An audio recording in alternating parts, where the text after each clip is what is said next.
So before we get today's episode started, I want to give a shout out to this month's Patreons. If you did not know, we have a Patreon going on. We have 3 tiers that you can donate to: front row movie theater seats, middle row theater seats, and back row theater seats. Each tier will get you special perks and rewards, and even special benefits for being part of the MMR community. This month's Patreons will be Chris Larson and Audrey Hayes. So thank you for supporting the show. And if you want to help us out, go down the link below and subscribe to our Patreon and enjoy the show. Yo, I hit the jeweler, got some goals. I sold a little weed, but I could never sell my soul. And when I'm in LA, you find me out in Lil Tote. Come a vocal with my ramen, I'ma need another blow. Let's go. Hello, ladies and gentlemen, and welcome back to another thrilling episode of the Mac Movie Reviews podcast.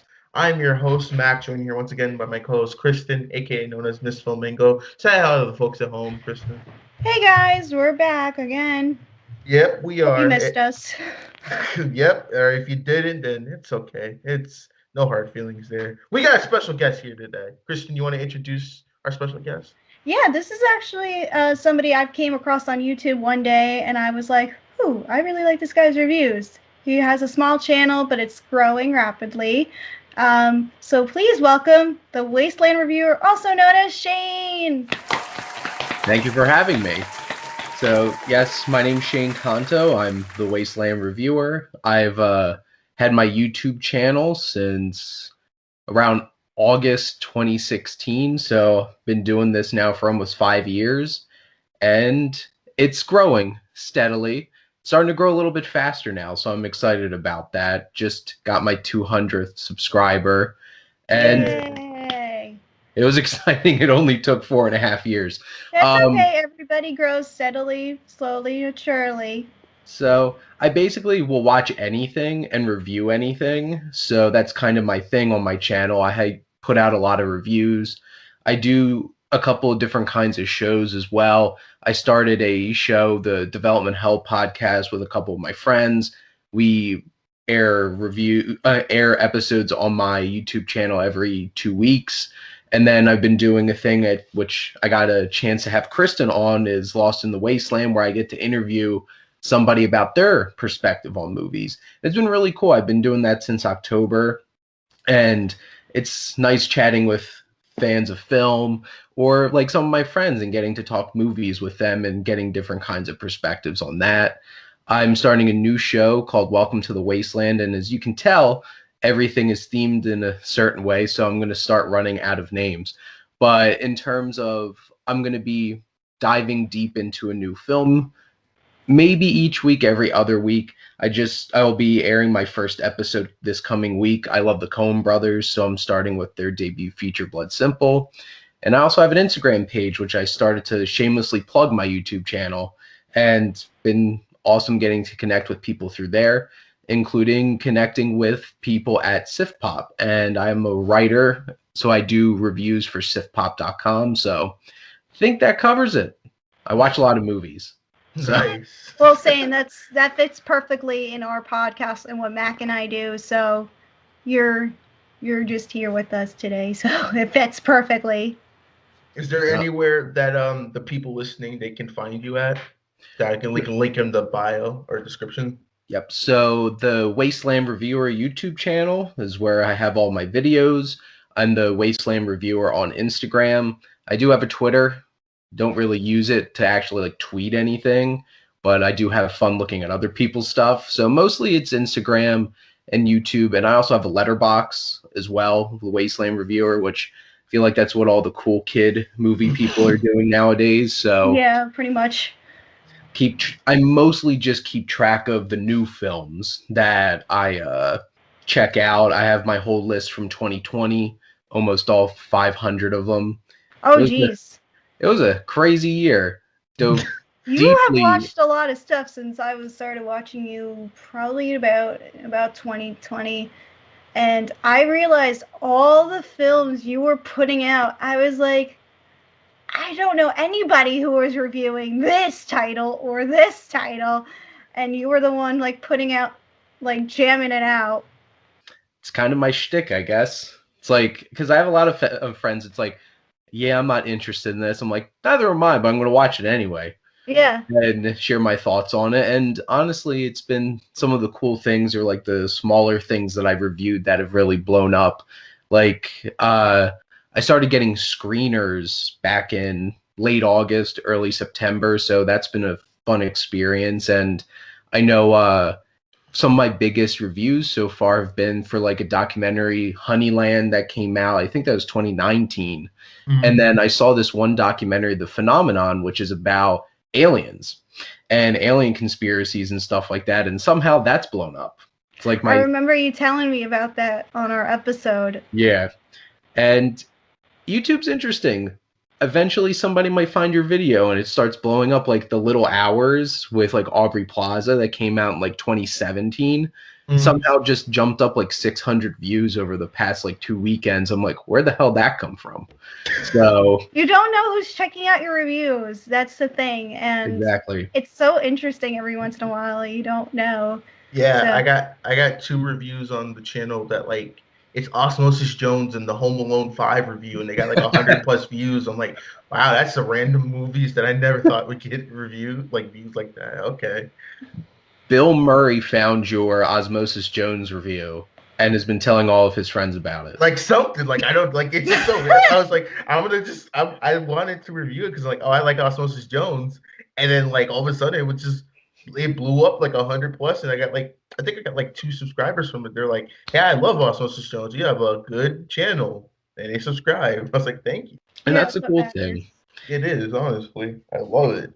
It's like I honestly just started doing this because I love talking movies and getting to meet people and connect with people who also like talking movies. Because like this isn't my full-time career. I have a full-time job and a part-time job, and just do this on the side. So that's fun. Dang, you're hustling. I knew you had a full-time job from like our conversations, but I didn't realize you also had a part-time job. Yeah, I supervise tutoring at a university. I'm an assistant director of the Success Center at the department, and then I teach. I'm an adjunct instructor as well on the side, so teach statistics.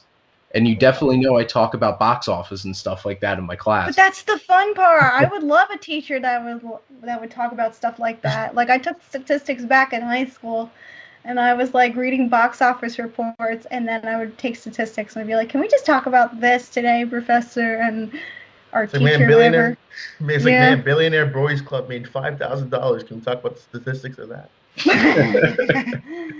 But Shane, if people are like new to your channel, what's the one video would you recommend that like you would say like, man, you guys should check out this video? I'm like very proud of that one or review. That's a great question. Yeah. There's so many of them. Honestly, the ones that I've probably been having the most fun with, at least recently, if I'm trying to think recently, so I'm going to shamelessly plug another Instagram page on here because I've been following Magic of Film for a little over a year now.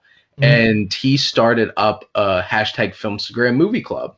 And every week we review a film that's a classic film. Up to this point, there'd been months where we focus on a particular director. And honestly, some of the most fun reviews I've done that I've really appreciated myself doing were, I have 5 Akira Kurosawa film reviews that have come out recently on my channel, including one came out today for Yojimbo. And I definitely think some of the classic reviews I've been doing lately are a lot of fun. Obviously, probably the reviews that are the most fun to do are the ones that you feel very passionately about. So like films that you love, and like I'm going to be doing a special review for this film that came out last year for an event, but like Another Round came out last year and was probably, that's not even a film that was on my radar going into 2020. It's a film starring Mads Mikkelsen, but like I love that film and was very passionate about it. So you should go show it some love. I have yet to see it. It's been on my watch list for a while because I saw a lot of people on Instagram plug it and, watch it. And I'm just really behind on it. So, but now it's nominated for stuff, which we're going to talk about Golden Globe nominations and SAG nominations today. But yeah, it's been on my watch list. I like Mads Mikkelsen. Have you seen it, Mac? I didn't even know what it was. Yeah, so every weekend I try to look out a couple weeks to see what kinds of films are coming out, and I'll dig into trying to get screeners the best that I can. And this is like a foreign film, and I had to go through like 5 websites, and I finally found a contact info to reach out for, and I got a screener for it a couple months ago. And I'm like, this was a great film. So it started popping up in the like virtual cinema kinds of places, like indie theaters that are doing virtual screenings through their websites. That's where it's popping up probably the most. So if you want to go check it out, look for stuff like, I always look at Princeton Garden Theater, which is actually a theater that I'm a member of, that I would go in person because it's around where I work, around Princeton, New Jersey. And then the Philly Film Society does a lot of virtual screeners too. So great places to check out some very strong like foreign and independent cinema right now during COVID. Yeah, I will say that because I also participated in some virtual cinema screenings myself for, to support like independent film theaters across the country. And you're surprised what they can get. And I felt 2020 was a great year for independent film.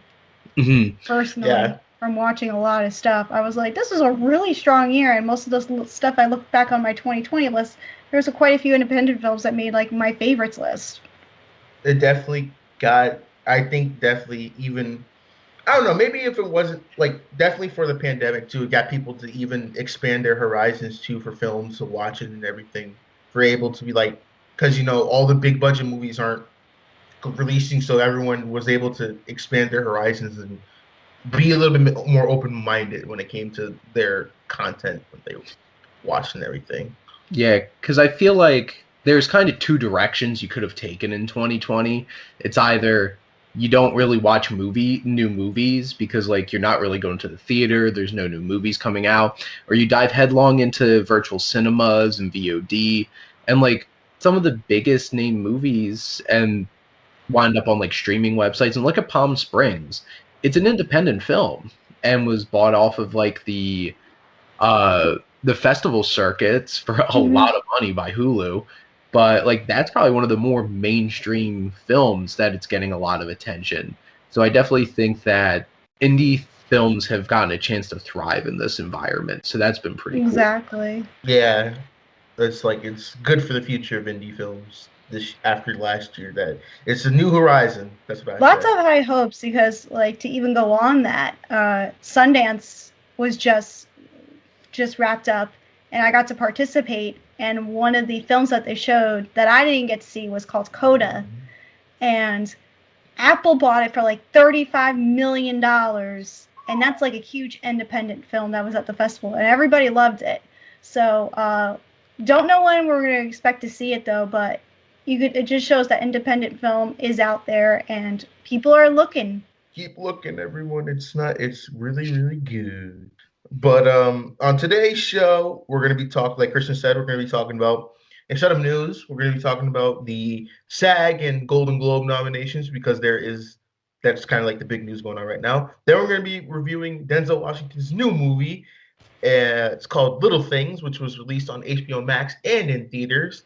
And then we're going to be discussing what we've all been watching lately in our little watch list, aka what we've been watching and everything. So you guys all ready to get going?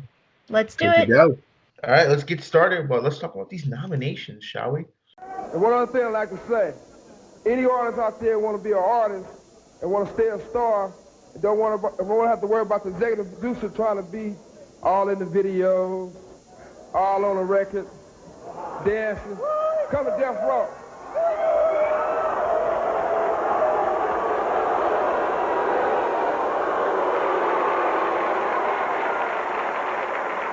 All right, so starting off, we're going to be talking about the Golden Globe nominations before we get to the SAG Awards. And of course, we are a film podcast. We're going to be talking about films, so sorry for all you TV people out there. So first of all, we're going to be starting off in the film. We're going to go by category, and we're going to give our thoughts about each category, each of the nominations. We got a lot to say, so this might be a while, but we're going to try to keep it quick and concise with it. So we're going to start off with, go ahead, Kristen.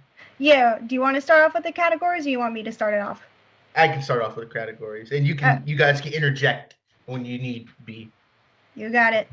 Okay, so for film, we got Best Motion Picture, so that's musical or comedy, Borat, subsequent movie film, Hamilton, music, Palm Springs, and The Prom. Hamilton's probably going to win because Disney. The $10 founding father without a father to your union and the hope that you provide. May you always be satisfied.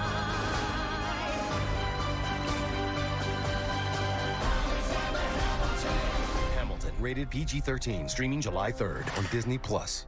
Best Motion Picture / Drama is The Okay, Father. wait. Before we continue, I'm going to jump on that train for Best Picture, musical, comedy. I was talking to this with a live stream with my friend Rod, a.k.a. the Cinema Gallery with 3 L's in it. Go follow him. Mm-hmm. He was thinking that Borat, subsequent movie film, might take it because of today's political climate. He thinks Borat is going to beat Hamilton? Mm-hmm. And I think that's actually a good idea, too. And I see that. As much as I would love it to go to Palm Springs, because it is the strongest comedy that did come out last year. Mm-hmm. And I absolutely adored Palm Springs. It was like my second favorite film of the year, just, behind, Promising Young Woman being my favorite. And I'm not surprised The Prom got nominated. I figured that's something Golden Globe would, eat up because the way it was all done production-wise, it was just an okay film. Mm-hmm. And I was expecting Hamilton to be nominated, but I was mentioning it to, again, on the live stream I was a part of. It felt like a TV event because we also reviewed it on the show with our friend AJ, and it was just okay. I feel like it was a made-for-TV special and didn't really do anything cinematically that, enticed me to go, yeah, this was a movie. So, but the one that did surprise me that made this list was music. I was just like, what? Which nobody had seen. What is music? No, and it comes out February 12th, and it's going to be, in theaters, and Sia directed it, and music, and it's got Kate Hudson, who's also nominated. We'll talk about that, and Maddie Ziegler, and Leslie Odom Jr., who I also love, but dang, people are just like, what the heck with that music being nominated? I definitely have some strong feelings about this particular category. And one is Hamilton is only there because it was one of the biggest things on streaming last year. Yeah. But it's not a film. No. It's not. Recording of a live performance. And it's not even, and even the Academy Awards immediately came out and was like, this isn't a film. We're not nominating this, when it first came out back in the summer. And of course the Golden Globes would put it on there because people were paying $1,000 for Hamilton tickets. That's what they care about. Because the Golden Globes honestly care about ratings and who's going to tune into their show and going to show up on their show. So of course they want Hamilton there, but I don't even think it should be nominated. No. And The Prom was a fun time. I'll get more into my feelings on The Prom when we talk about the Best Actor nominees, because James Corden, I had some feelings about him getting nominated for that. And the Golden Globes every year seems to be that one award show that puts things out there that nobody has gotten a chance to see, because they usually do the awards, the first weekend of January. So music hasn't been seen by us normal folk. Nope. So it's kind of just we have to take it for their opinion that this is a worthy film to get nominated. Exactly. I would love to see Borat win, just because of the ridiculousness that would happen with that winning. But if I had to pick any of them, I'm definitely picking Palm Springs. I love that film so much. It's one of the best and the strongest one out of all the films nominated in that category. But I was expecting On the Rocks to at least get a nomination, because I felt that was also a really strong film. And I thought that's something else the Golden Globes, wanted to eat up, because it's Sofia Coppola and Bill Murray, because, Bill Murray's just, so charming. And it's a really great film. It really was. And I just felt this is like the awards ticket for like Apple to be like, yeah, this is our awards contender. So I'm just surprised that one didn't make the list. Well, you guys are forgetting one thing. What's that? It's Disney. They're going to win. They're the overlords. They paid the Golden Globes thousands of dollars millions of dollars to get Hamilton on there. And since Hamilton is the A-list out of this bunch, because only they'll be like, only indie nerds will know what Palm Spring is, and only like Netflix nerds will know what The Prom is. Hamilton is for the cool kids, so Hamilton has to win. That's their thinking. And they're like, Borat, what's a Borat? So I don't know. It's just Hamilton's just like it's set up to win, and it's just so sad for me because Hamilton's so good. You're not a huge fan of musicals, Mac. I like musicals. I like Rent. I like High School Musical. We talked about that last week. I feel like, between The Prom when we reviewed it last week and then we reviewed Hamilton, you were... Make a musical that isn't boring. We want to talk. Like, make something that won't make me want to go to sleep. Cats. Yes. We need another cat. More cats. Yeah, more cats. Yeah, I definitely didn't fall asleep during Cats, but I think my eyes burnt out. I think like most of us, our eyes melted when we saw Cats. Moving on to the next category, we got Best Motion Picture Drama. So we have The Father, Mank, Nomadland, Promising Young Woman, and The Trial of Chicago 7. Okay. So Kristen, I know you definitely you want Promising Young Woman to win, right? Yes, it's a masterpiece. I freaking love this movie. So good. Give it all the awards. Give it. I don't even mad if Nomadland even gets it, even though it didn't make my exact top 10. I really did like it. It is a very stylistic and beautiful film, but give it to Promising Young Woman. However, I think given the Golden Globes and given again this political climate, I think they're going to give it to The Trial of Chicago 7. I was going to say the same thing, yeah. Or Mank. Really? I thought maybe I'm saying Nomadland might take this. That would be my third option. I wouldn't be surprised if Mank won because old Hollywood and exactly. Hollywood loves Hollywood. Yeah, it loves itself. Well, and it's also a Fincher film, so it's it has that prestige. Definitely one of his weaker films, like Gone Girl, should have been nominated years ago. But yeah, I see what you're saying now.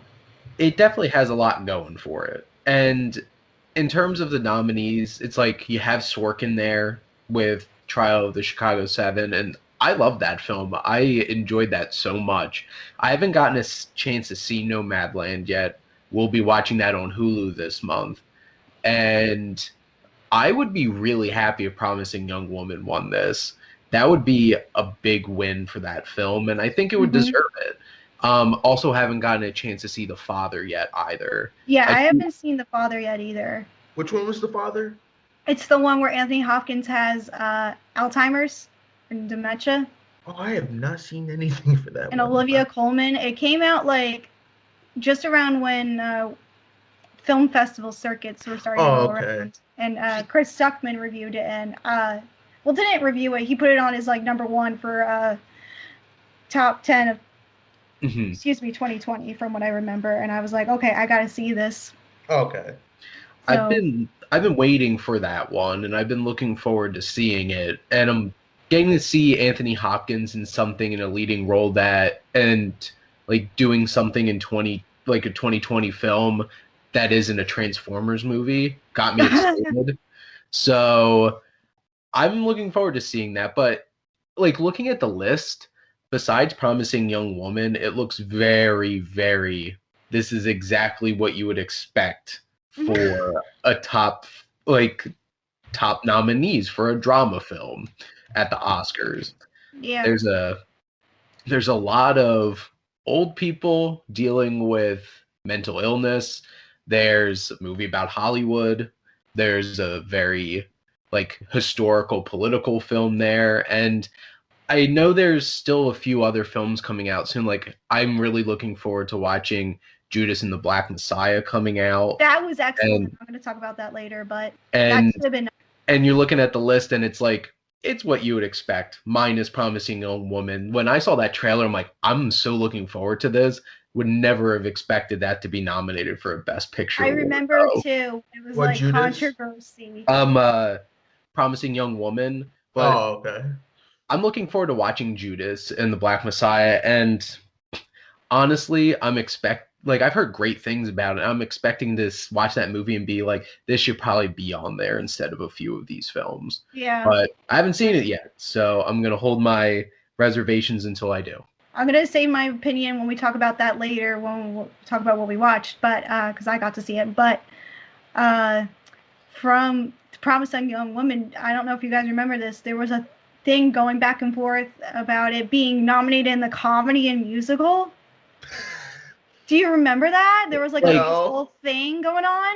So, in a world where The Martian is nominated and wins Best Comedy, I can see Promising Young Woman, which is really, really darkly funny. Yeah, it is. Being nominated for comedy. Yeah, and I'm like, thank goodness they put it in the drama, because that's what fits it, and it's marketed as a dark comedy, but it really is a drama film that's a dark comedy also. That's its subgenre. That's like remember when The Martian was nominated for one Best Comedy for Golden Globes a few years back? Yeah, Matt Damon sitting there is like, well, I got my award, but it's not in the category I thought. Ridley Scott's reaction when he went up and got the award is like, I guess I made the best comedy. Like, it's a funny movie. Like, the look on his face, like, yes, Matt Damon's funny in it and snarky. It's not a comedy. And that's the Golden Globes. So, like, I feel like any award show where you have a distinction between drama and then like the comedy and musical thing, there's always going to be nonsense with what's going to be categorized as what. Like, wasn't Wolf of Wall Street nominated for Best Comedy as well? I'm pretty sure. And well, honestly, that movie, I could actually qualify that as like a comedy. Well, like, it's a satirical comedy, it's like also a drama.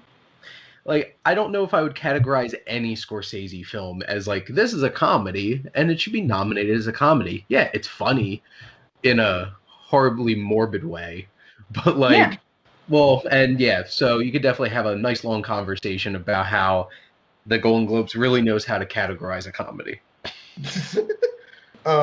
So moving on to Best Motion Picture for Foreign Language, we have Another Round from Denmark, La Leonora from Guatemala and France, The Life Ahead from Italy, Minera from USA, and Two of Us from France/USA. So before we say anything, can we please thank God that Cuties was not nominated for anything? Yes, thank goodness. Thank you. Jesus. There is a God. Thank you. Thank you. Another thing. There's a La Leonora movie that actually got nominated for something good. I'm shocked. It's on Shudder at the moment, and I don't have it, but I would have watched it, but... I'm shocked. I did see a YouTuber, like, he talked to us, like, there's a La Leonora movie that's good. It's not the one that's part of the Conjuring universe. Okay, yeah, I figured that. If it's nominated for Best Foreign Film, I'm like, it can't be the same movie. Yeah, I remember looking at the nominees, and, like, whenever I look at the nominees for foreign language film for an award show, I'm like, these are films that I'm hoping I'm going to get a chance to see. And I'm looking through it. I'm like, wait, what? And first off, it's like, I'm assuming this is a horror film because it's on Shudder and everything. And like the fact that even a horror film got nominated, I'm just like, okay.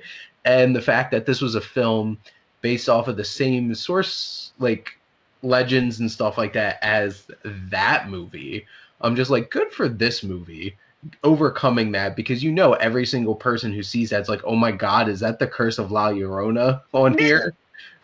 So, and then I'm not familiar with the two of us. I think it was shown at a film festival that I was part of, but I just didn't get to see it.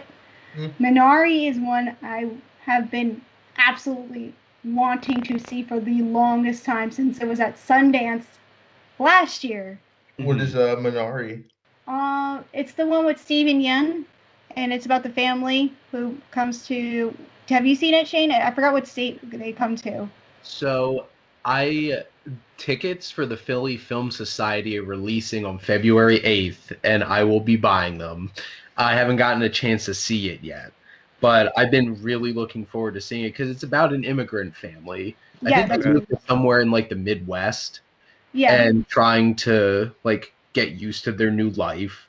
I trying to find the list real quick again, but like I'm pretty sure I've only seen one of these films, which that's a tricky thing. And also, usually what happens. Oh no, so I've seen The Life Ahead because that was on Netflix, and I thought it was a fine film, and I enjoyed it. It was interesting seeing Sophia Loren in a film in like 2020. Yeah, she came out of retirement to do it, which is nice. And I'm obviously pulling for another round because I absolutely love that film. But I'm really looking forward to seeing Minari, and I guess I'm gonna have to go on a Shudder and give La Llorona a try. And I feel like the two of us just came out on VOD, so that's available on Fandango to watch it. I haven't gotten a chance to watch it yet. Should have been on Netflix, like a streaming service. I don't want to pay. I have so many. I just got Apple TV, so I'm just like, I can't afford another. Gotta find a friend. Yes, I'm gonna beg my cousin. Can I borrow this? So next category, we have best screenplay. We have Emerald Fennell for if I'm pronouncing these names wrong, he interject, for Promising Young Woman. Jack Fincher for Mank. Aaron Sorkin for The Trial of Chicago 7. Florian Zeller and Christopher Hampton for The Father, and Chloe Zhao for Nomadland. And interesting fact for Mank, Jack Fincher, who is David Fincher's father, he passed away in 2003, but he actually wrote Mank's screenplay and was credited for writing the screenplay almost 17 years after the film released on Netflix. That's honestly a sweet nomination. However, it's not going to go to that. I think it's going to go to Aaron Sorkin. Really?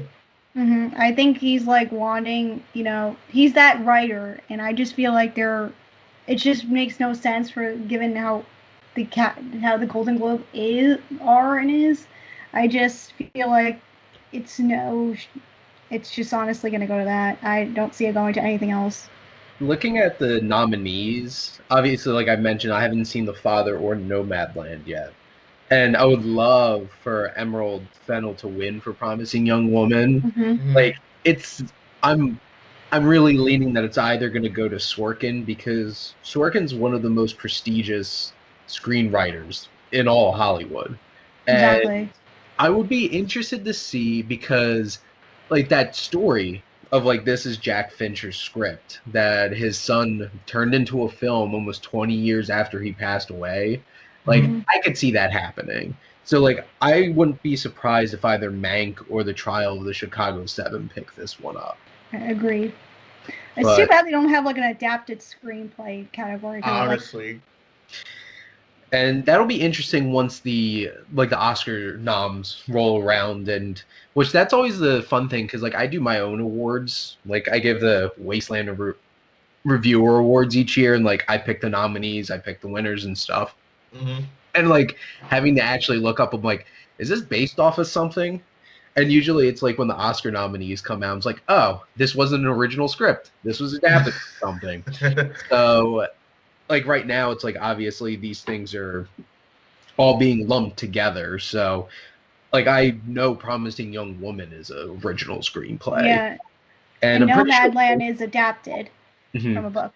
So. And I'm assuming Mank is adapted from some kind of memoirs and stuff like that, but... I'm assuming, yeah. Yeah, that's what I believe, too. Let's send some good vibes towards a Promising Young Woman. Don't think it's going to win, though. Probably not. Same. I'm curious to see which one it's going to go to, but I totally agree about it going to Aaron Sorkin and your thoughts about that. Next category is Best Original Song. We have Fight For You from Judas and the Black Messiah, Hear My Voice, The Trial of Chicago 7, Scene from The Life Ahead, Speak Now, One Night in Miami, and Tigers and Tweed, The United States versus Billie Holiday. This is a tricky one for me because I'm sitting here thinking about like, have I listened to most of these songs? I haven't listened to any of these. I think I'm like maybe if I listened to the trailer for Judas and the Black Messiah, like I've listened to that original song, I think maybe. Mm-hmm. Because that's always the tricky thing, because a lot of these original songs that wind up getting nominated are like credit songs.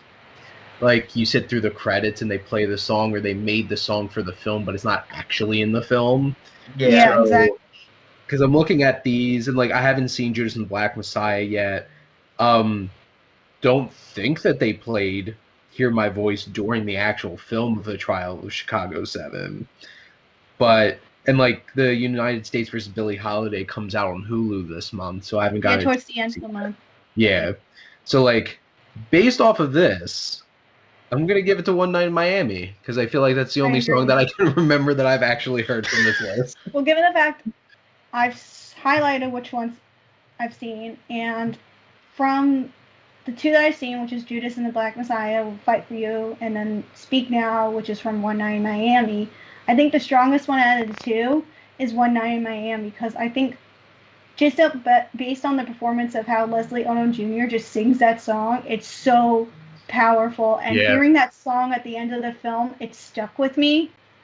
Because if you've seen it, Leslie Odom Jr. sings the heck out of the song at the very end of the film when he's giving that like performance when he goes on stage to perform for the second time. Oh, that ending is awesome. And then when the credits play that song, I remember hearing it like when I first saw it at a drive-in. I remember hearing that song and I was just like, dang, that's gonna stick with me. I hope it gets nominated. And it is. So that song at the end of that film was like the exclamation point on that film and really tied it all together. Can we talk about how obviously we've questioned a lot of the rules that the Golden Globes have for a lot of these categories? I am a little shocked that they didn't pull strings to have at least one Hamilton song on here. They were like, they said, honestly, or like a bonus track. Like they said, the bonus song that Hamilton honestly like threw in there for Disney. They said the film, it's the play itself is good enough just to be nominated. We're not nominated for any of these songs. It's like that's where they draw the line. Yes. You know, they like, given the fact we had like, you know, Trolls, the World whatever, and you know we had. I think they could have nominated The Other Side, which is that Justin Timberlake song, and that has what's her face? Anna Kendrick. No. You know, the girl who's the what's her face? Oh my god, I'm blanking on her name. It was like one of the top songs. It's like is it her? Or the one she had that Computers album or something like that, or like it was like shoot, I can't think of it. Oh my gosh. Not sure who you're talking about, but I'm gonna look it up. That song from Trolls was stuck in my head for forever. It's like, well, thank you, Justin Timberlake, for having that stuck in my head for forever. But The Other Side, that song. You know, that would have been like, I thought like that would have been nominated because you know how years ago Justin Timberlake was nominated for Can't Stop the Feeling. So I would assume they would have nominated that, but they didn't, which I was a little surprised about. And then there was the song that was featured in like the Scoo movie, which is like the Thomas Rhett song and Kane Brown song. Because they tend, like, there was at least a pop song that's like nominated. So I'm surprised not to see like an authentic pop song not on the list. What's interesting here, a lot of these songs seem to be very powerful, like political statement songs based off of some of these films. And every year there usually is one of those. What I'm surprised about is that for a award show where there's specifically a category for comedy and musical, that not a single one of those musicals that got nominated for Best Picture has a song on this list. Exactly. So how great were they? Or the thing is, it's like like obviously we talked about Hamilton already, but like The Prom is based off or of even a Broadway show too. Music with the Sia movie. She wrote songs for that movie too. So none of them are on there. They're like, we've already given this film enough love and nobody has seen it. We can't possibly give it another nomination. Exactly. So I was right with my dislike of musicals. I'm just saying. For this year. This year. I mean, not this year, past year. Past year. So next category, we got Best Actor in a Supporting Role in Any Motion Picture. We got Sacha Baron Cohen in The Trial of Chicago 7, Daniel Kaluuya in Judas and the Black Messiah, Jared Leto in The Little Things, Bill Murray on The Rocks, and Leslie Odom Jr. for One Night in Miami. So I think for me, Leslie Odom Jr., give it to him. For me, the biggest shocker is Jared Leto. Oh yeah, Yes. that was not. I was like, when I saw that, I was like, wait, what? I had to double think. Like, was this a dream? Like, I don't believe it. Honestly, there's no way. Honestly, yes, it should have gotten at least Ardeas Hodge from One Night in Miami should have been recognized. Because Or- like, oh, Yeah. go ahead, Kristen. No, go ahead. I'm just sitting here like, obviously we're gonna talk about The Little Things, Yes, we are. but when I was looking through these nominations and I saw Jared Leto on here, I'm like, why?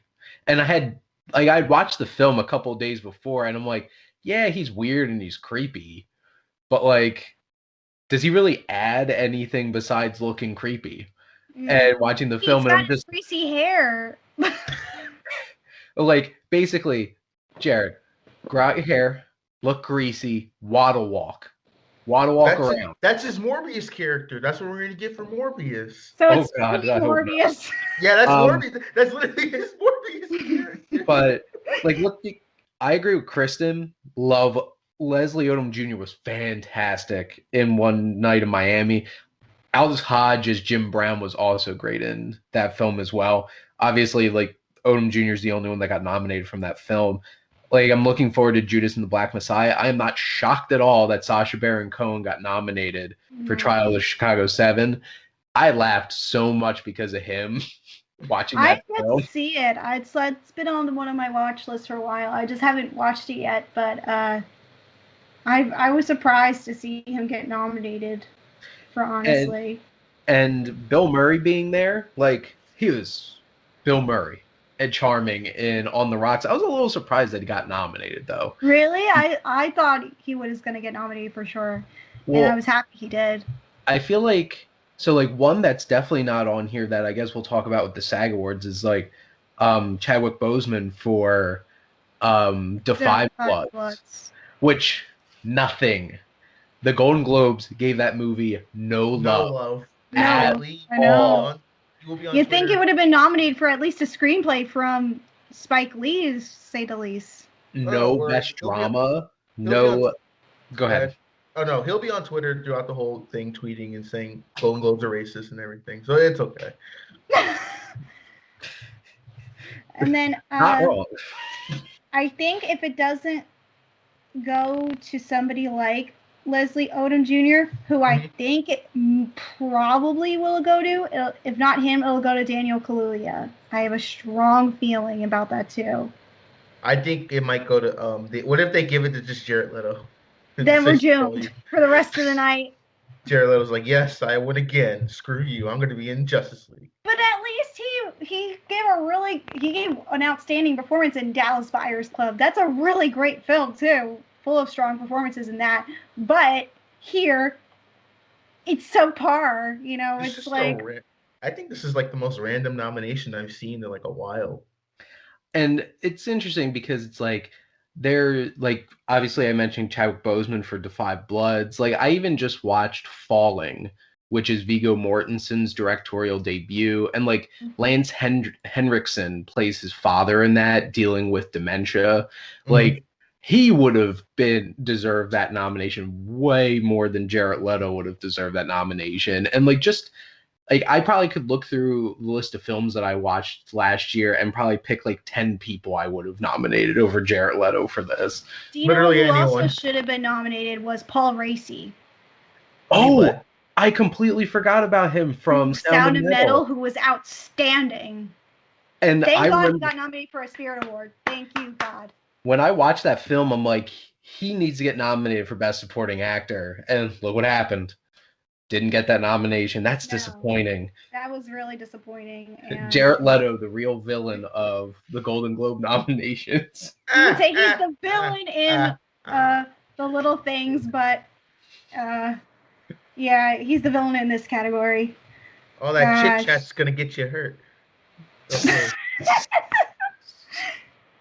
Oh my. So, Best Actress in a Supporting Role in any motion picture. We have Glenn Close in Hillbilly Elegy. Elegy? Elegy. Elegy.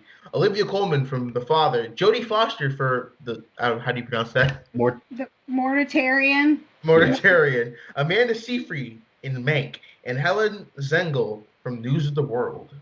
So right off the bat, I'm so happy that Helena Zengel got some love for News of the World. I remember seeing that at the drive-in at the end of last year. I'm like, this little girl is going toe-to-toe with Tom Hanks, and I'm loving this. And she gave a fantastic performance. I'm like, in 2020, give this girl some love, because it's like, it's one of those weird years, and I feel like if like a lot of films came out that probably should have come out, this probably wouldn't have happened. But I appreciated her getting nominated for that because she was fantastic. Like, and I knew Amanda Seyfried would definitely be getting nominated after watching Mank, and which good for her, because Mean Girls and like after Les Mis, I'm like, I can't watch her. Like, I thought my eardrums were gonna pop with like her high pitched singing. I loved her in Les Mis. Are you kidding me? I cried throughout the entire film. It was an emotional film. It doesn't mean everybody in that film was a great singer, Russell Crowe. And like Jodie Foster getting nominated, it's Jodie Foster. I'm not surprised, but I haven't gotten to see Mortitarian yet either. So boring. Don't even watch it. I'm really looking forward to seeing Olivia Colman in The Father along with Anthony Hopkins, because like after The Favorite and starting to watch Broadchurch, she's a really strong actress, and I'm looking forward to seeing that. And say what you will about Hillbilly Elegy, Glenn Close and Amy Adams really gave it their all into those movies, and she is a sassy old broad in that. So she was fun. I enjoyed her character. I don't care about any of these performances, really. I think the strongest one was Amanda Seyfried. However, I think it's going to go to someone like Glenn Close. Yeah. She needs her Oscar. So maybe she'll get the Oscar, and maybe she'll get and not the best movie, let's say. It's but I haven't seen News of the World. I've heard somebody say she was good, but nowhere near it should have been nominated for Helena Zengel. But I'm happy to see Olivia Colman get some more love, but I'm anxious to see how she's going to be in The Father. Glenn Close, one step away from the Oscar, I think, though. I think she'll probably win, honestly, Glenn Close. So next category, we got Best Actor for Musical or Comedy. Another Hamilton sighting. We got Sacha Baron Cohen for Borat. James Corden for The Prom. We'll get to that. Lin-Manuel Miranda for Hamilton. Dev Patel for The Personal History of David Copperfield. And Andy Samberg for Palm Springs. So before we get into anything, can we just give a little shout out to Dev Patel, because this man's career, I thought it was over with the Avatar, The Last Airbender. He has bounced back so hard, and I would just, dude, he's done Avatar movie. Yes, he's done The Life of Pi, Lion. Just thank God, like he's doing great things now. I'm so happy for him. The Personal History of David Copperfield, I'm a huge fan of Armando Iannucci, so I was so looking forward to that film, and Dev Patel was so great in it. Like, the whole entire cast was fantastic in it, but like Dev Patel was a great lead in that, so I appreciated him getting nominated. Thank God he is free.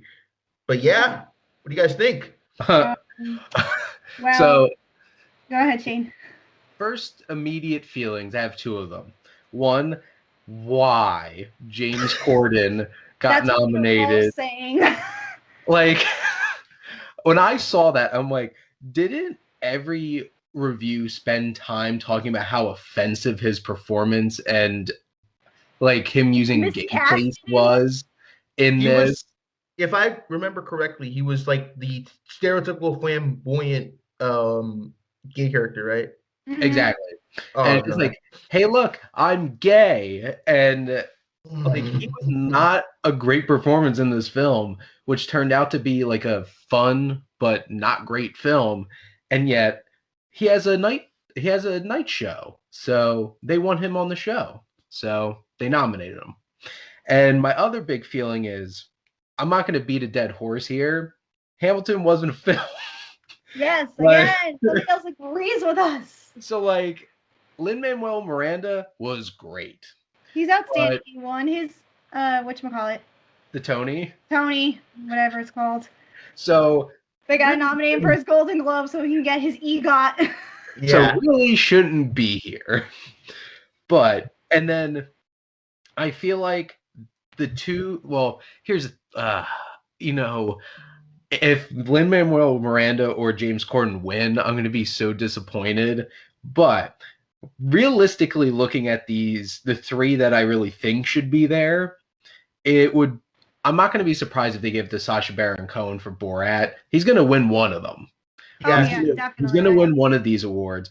But I would love to see Andy Samberg. Me too. That Golden Globe, because he was next level fantastic in Palm Springs. He really was. I kid you not. He made me laugh so hard in that movie. Oh, like, I want to jump in the screen. Like, I wouldn't want to be stuck in this situation, but if I was, I would want to be stuck with Andy Samberg in this movie. You would at least make it so enjoyable, too. Oh, every second he was on screen, it was so great. But, like, Sacha Baron Cohen is hilarious at Borat. Yes, so, like, I'm not surprised he got nominated for this. Yeah, but however, I don't think it's his best performance, though. I think the first Borat is so funny.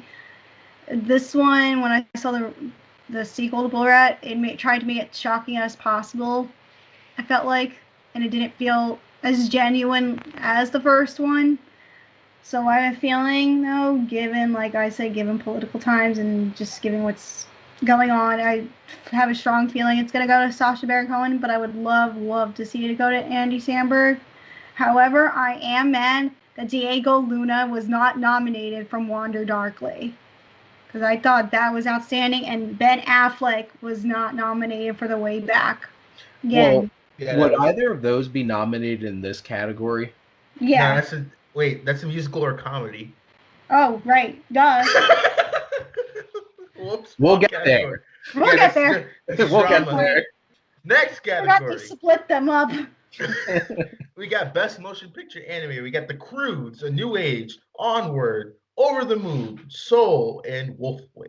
So basically, what ones came out this year got nominated? Except Trolls and Scoob. Yeah. Well, Scoob and the Lullabies. Scoob was mediocre, and Trolls caused theaters to almost shut down. So the 5 that would even be thought about being nominated got nominated. Let me rephrase that then, because yes, like, Croods is fun. It's a silly, fun time. I really appreciated Over the Moon. I thought that was a really sweet movie that I did not expect to enjoy as much as I did. This is, like, I think Soul has this, and I loved Onward. Wolfwalkers was my favorite film of 2020, so I'm going to push so hard for Wolfwalkers to win, because Cartoon Saloon is my favorite animation studio right now. Between their work with the Secret of Kells, Song of the Sea, The Breadwinner, they just make beautiful, emotional, impactful films. So I do think Soul's going to win, but I really want Wolfwalkers to win. When you say Song of the Sea, I just keep thinking of Song of the South for some reason. Oh, please don't. It's a song and then the S, and it just says, I'm like, oh no. But do not spoil that movie with that comparison. If you haven't seen Song of the Sea, it is a beautiful film. Actually, that was one of the first Cartoon Saloon films I watched, and I was like, I cried. I was like, I love this film. It's so beautiful. So great. We also got to mention, I just realized it because I'm sitting here thinking back, what other animated movies got released during this time? And one of them was Phineas and Ferb. Oh yeah, wasn't it the Candace movie? She went like back to the second dimension. Something like that. I've never watched the show, so I didn't wind up watching the movie. But The show's good, and then the first movie they had, like Phineas and Ferb go to the second dimension, it was good. But the new one they had, it was like Candace, their sister, that was like, Mom, Phineas and Ferb are going to a frat party and they're gonna get a lot of Wait, beer. a frat party? It's just a situation like that. She went back to second dimension. I know people hated that movie. They did not like this movie. I know Tiffany Haddish made a cameo in it. Do you remember that? who? Tiffany Haddish. Really? Yeah, she's like, I love Phineas and Ferb, and so she got she what a made random voice cameo. What a random cameo. Like, oh my gosh, okay. Phineas and Ferb was around when I was like 7 and it ended when I was like 14, 15. I will say I've seen Onward and Soul, so Pixar. I've seen The Cruise. I haven't seen The Cruise New Age yet. I have watched Over the Moon, and I'm going to watch Wolfwalkers because I'm reviewing it for an event. So I'm excited about watching that. So, even though I really liked Soul, it's not one of my favorite Pixar films. I just say go watch Inside Out over Soul because I think both are very similar. But yeah, they're gonna give it to Soul. I don't see it, but yeah, they're gonna give. Soul. However, I do see it also going to Wolfwalkers because remember how they did it with that one year where whatchamacallit, How to Train Your Dragon won. Yes, How to Train Your Dragon 2, and it was like expected for like the Pixar film to be like one. I forgot what was nominated that year, but it went to How to Train Your Dragon 2. It's still a DreamWorks film, though. I feel like it's really hard for the smaller animation companies to win these awards. People were shocked when Aardman won. My favorite studio is Aardman, and people were shocked when Missing Link won Best Animated Picture last year. Yeah, that was where I almost threw my remote at the TV and Gella and be like, "Get the heck out of here!" Because that's a Leica. Yeah. Oh, Leica, my bad. Missing Link. Because Aardman did win for Wallace and Gromit and the Curse of the Were-Rabbit. Yeah. So like, it has happened. Mm-hmm. But like, that was shocking when Missing Link won the Golden Globe. I'm like, wait, what? Yeah, that was Leica's weakest film, definitely. Really, I like the Missing Link. I loved Missing Link, but I think Kubo's better. Kubo's yes. Kubo's like I love that movie. Oh my god. Top one for me. I'd probably say Box Trolls is probably the lowest one for me. Oh yeah, definitely. If I were gonna pick, but obviously Box Trolls, but Missing Link, I just remember seeing it in the theater and just being like, oh man, this is not great. Someone was snoring when I saw Box Trolls, so your competition's pretty lax there, Kristen. A Leica tier list. That's what we need to do next, Mac. But next category, Kristen, this is your category that you can complain about Ben Affleck now. Best actor in a motion picture drama. So we got the late great Chadwick Boseman for Ma Rainey's Black Bottom, Riz Ahmed for The Sound of Metal, Anthony Hopkins for The Father, Gary Oldman for Mank, and Tahar Rahim for The Mauritarian. God, words. The word juror. Yeah, I get to it. So yeah, Kristen, you said Ben Affleck was robbed of a nomination, and I agree with you. From this category, and I'm going to say that again in the SAG category, because his performance in The Way Back is essentially his life on screen, and he really gave it his all in that performance. It was one of the emotional performances I've seen all year, besides Diego Luna's performance in Wonder Darkly. However, I think given Chadwick Boseman, he was excellent in not One Night Miami, Ma Rainey's Black Bottom. I think he's gave it his knockout final career performance for that. And Riz Ahmed is really good in Sound of Metal, I will say that. And I think to honor Chadwick, they're going to give him that award because he did win the Gotham Award and has won other awards since, like smaller awards, around like, other critics associations and stuff like that. They gave it to Chadwick, so I don't see it going to anybody else but Chadwick.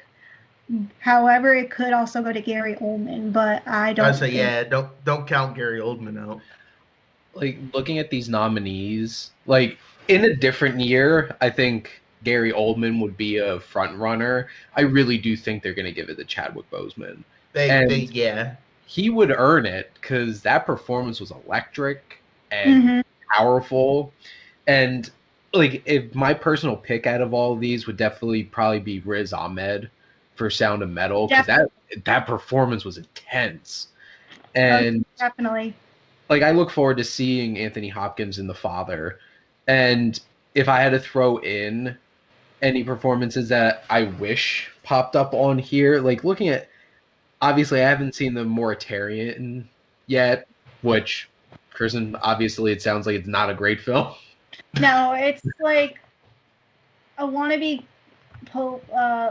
political drama, and it's just basically like this guy who was like connected to the 9/11 bombing and stuff, and I Because was it's just about like, Guantanamo, right? it's just he's trapped in there, and Jodie Foster spends her time with Shailene Woodley trying to get him out, and I was just like, the kid's a good actor. I will say that because I'm not familiar with his work. He did a really good performance. I will say that, but nowhere near award season worthy. Like, My little hope here was that, like, Mads Mikkelsen would get some love for another round, but from what it sounds like is that the Golden Globes are really just like, if you're in a foreign language film, that's the only thing you're getting nominated for. Because I know a lot of people were disappointed that Stephen Yeun didn't get nominated too. That too. So I'm definitely thinking Chadwick Boseman's winning this one. Yeah, he's taking it. Even if he didn't pass away, I feel like his performance, he was very charismatic and he was electric in that role. So he would have gave like Gary Oldman and Riz Ahmed a run for the money in there. Definitely. So next category, we got Best Actress in a Drama. Wait, before we move on, I had to say, the one performance I did also really like last year was Pete Davidson's. Oh, and King of Staten Island. Do you think that could have gone to the drama or music or comedy? Because I think that would have been a strong also candidate. I think would 100% went to the comedy one. Yeah, I would say comedy. They were like, we don't respect comedy, so I'm like, it could have gone to that one. Then I wasn't gonna go to that one. So Judd Apatow made it. It's going to the comedy section. Yeah, like this guy made 40-Year-Old Virgin. And I'm sitting here too, thinking about it too. A film that also would have done, well, I think award season was Diane Lane's and Kevin Costner's film, Let Him Go. I did really love that film a lot. And I didn't like it. There were some things that I didn't like about it, but both of them were very strong. I just, like, after I saw that film, I wasn't thinking, like, this is probably going to get awards attention. Just at least for performances, I would have thought, because Diane Lane is really great in that movie. This is an interesting segue, though, into the actress category, because this one's a tough one. Yeah. This is the best categories, I think. This is Best Actress for Drama. We got Viola Davis as Ma Rainey's Black Bottom, Andra Day in the United States is Billie Holiday, Vanessa Kirby of Pieces of a Woman, Frances McDormand for Nomadland, and Carey Mulligan for Promising Young Woman. And fun fact, did you know that there's people who think that Carey Mulligan is the worst part in Promising Young Woman? Last week we had our friend Jackie Cooper, and he thought that she was miscasted, and I was like, no, she was the best thing in that movie, and I see it going to her. I heard some really unfortunate criticism of her from the film. And I saw some people putting criticism that she wasn't attractive enough to pull the role off. And I'm like, this is messed up. Yeah. And you shouldn't be talking like that. But I thought she was fantastic. This is a tough one. Like, I haven't seen Nomadland yet, but from everything that I've been hearing, like, it's Frances McDormand. And she's an amazing actress. Oh, yeah. Viola Davis, amazing actress. Vanessa Kirby, I think, has a real breakout role here. Oh, she's excellent in that film. Pieces of a Woman. I think if Carey Mulligan wasn't nominated, because I think it's going straight to her. There's no doubt in my mind. It would have gone to Vanessa Kirby. No doubt. I have a sinking feeling that it's going to go to Frances McDormand. And because she's a She's an awards favorite. She is. I'm just kind of bummed because she was great in that film. I will say that. However, thinking back when she was nominated for like 3 boards, Outside Ebbing, Missouri, and Fargo, like those are award-worthy like recognition like films that I'm like, yeah, she deserved that award. Like here, I'm like, okay, she's recognized, but given her strong competition, it's got to go to Carrie. But I do see you with that sneaky little feeling. My guess, if Chadwick's taking Best Actor, is going to go to Viola Davis. You think so? Yeah, because living in this new climate now, they'd be like, well, we include actors of color too, so we're not racist. Here you go, Viola Davis. You were good in Ma Rainey too, so here you go. She was great as Ma Rainey, I will say. Yeah, and, she was very good in that performance. In another year, maybe she would have been like, if she wasn't nominated, it would have caused a stir. But like, I'm glad she was nominated and like everything. But like, maybe she might take it. She's like no offense, no pun intended. She's the black sheep of like this nominee. Well, and it's funny because we haven't really even talked about Andra Day, but I haven't. I'm seeing that film really soon. Got a screener for it, so I'm excited to see what she's going to do because I love Lee Daniels, so I'm excited to see. I thought this was going to be like her like recurring role because I know she's just a singer, but this is like her first starring role. So I'm curious to see what she's going to come from because I love Lee Daniels to begin with, so I'm really anxious to see how it's going to turn out. I think it's a good category, honestly. It is. It really is. I think this is the category I felt most satisfied with, and directing category is the one I was like, good job, you did it right. Everything else, I'm like, okay, we need to rework this. Jared Leto and James Corden. Best Actress in Motion Picture and Musical Comedy. We have Maria Bakalova for Borat, Kate Hudson for Music, Michelle Pfeiffer for French Exit, Rosamund Pike for I Care a Lot, and Anya Taylor-Joy for Emma. So she's the award season darling, Anya Taylor-Joy. I will say that she's going to get something for Queen's Gambit. She will not get it for this category. She's definitely getting it though for Queen's Gambit. I will say that. Where's her nomination for The New Mutants, the best film of last year? I was so happy when I saw that she got nominated for Emma because I love that film. It was so sweet and funny, and she's great in it. But yeah, she's definitely gonna get that recognition for the Queen's Gambit. I feel bad because I've literally only seen 2 of these performances, and it's Anya Taylor-Joy's and then Maria Bakalova, and just like this is an interesting year to say the least when a Borat movie gets how many nominations at the Golden Globes? He got 3. I almost said 4. So like, she was really funny in it. I was really surprised by that. I thought she performed better than Sacha Baron Cohen. I will say that. I really don't think either of the 2 that I've actually seen will actually win this though. Probably not. I think it's gonna go. I have no idea. This one feels like it's. It can go anyone. It can go like Anya Taylor-Joy or like Rose. I would have thought Christina Milinetti would have been considered. Oh, that makes me so upset. Because or somebody like Evan Rachel Wood and Kajillionaire. That would have been an interesting choice too. If she was nominated for Palm Springs, 100% I would have picked her to. Me too. I would want her to win because it wasn't just Andy Samberg in that film, because she was right there with him, and that's disappointing that she didn't get some love and that it's a bunch of nominees for films that we haven't even seen. Yeah, because The French Exit was shown, I will say, at the New York Film Festival earlier this year, and a couple people saw it, mostly critics, and then, members of the society. Yeah. And that doesn't come out till, like, later, like, around, like, when the Oscars are supposed to happen, I think. It comes out, actually, this coming week in theater. The French Exit? Yeah. Somebody else told me it comes out later. Huh. All right, then. Listen to Shane. Okay.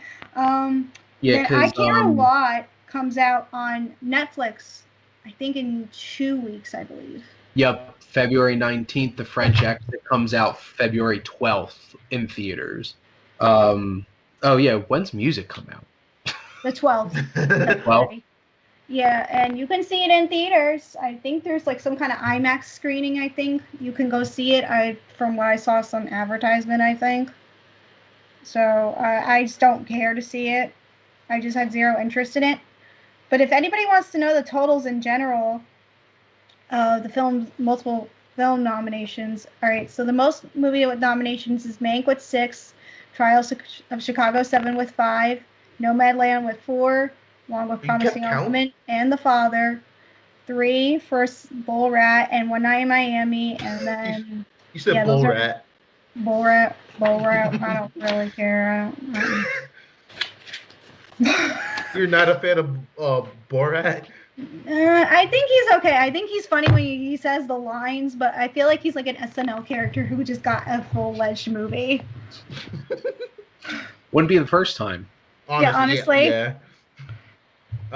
So, yeah, this category seems like it's up for grabs, honestly. And that's to the next category, too, because that goes to Best Actor for a Musical or Comedy. We did that.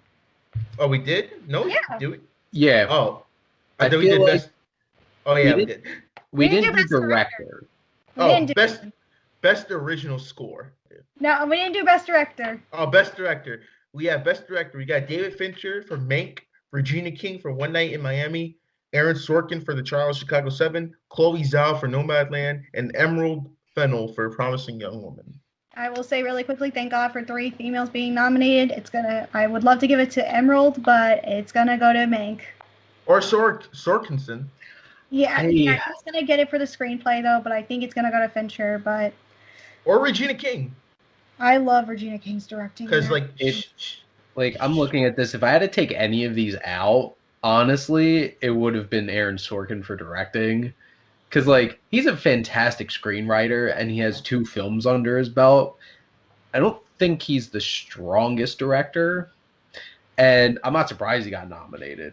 And I hope he doesn't win, but I do appreciate the amount of balance in the nominations this year for this category, but I definitely wouldn't be surprised if David Fincher wins this, because it's Fincher. Oh, yeah. My money's on Regina King, because she started to make her name for herself. What she did with One Night in Miami is outstanding. I can't wait to see what she's gonna do next.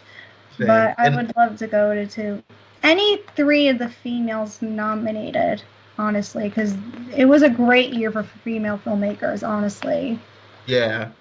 And the last category for the Golden Globes, because this has been a long discussion of the nominees. Right. Just shout who you think it's going to be.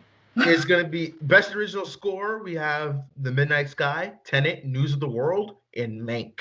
It's going to go to Tenet. Let's be honest. Tenet. I think it's going to go to Mank. Really? I think, it's interesting because I think Trent Reznor is going to win this award no matter what. It's either Mank or Soul. Mm-hmm. So... Yeah.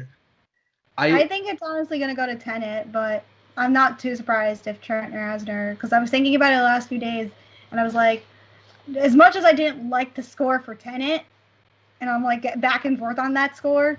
I enjoyed it. I was just like, I thought it was a little refreshing for a Nolan film not being a Hans Zimmer score. Don't get me. I love my Hans Zimmer. Don't get me started on my Hans Zimmer. But Ludwig.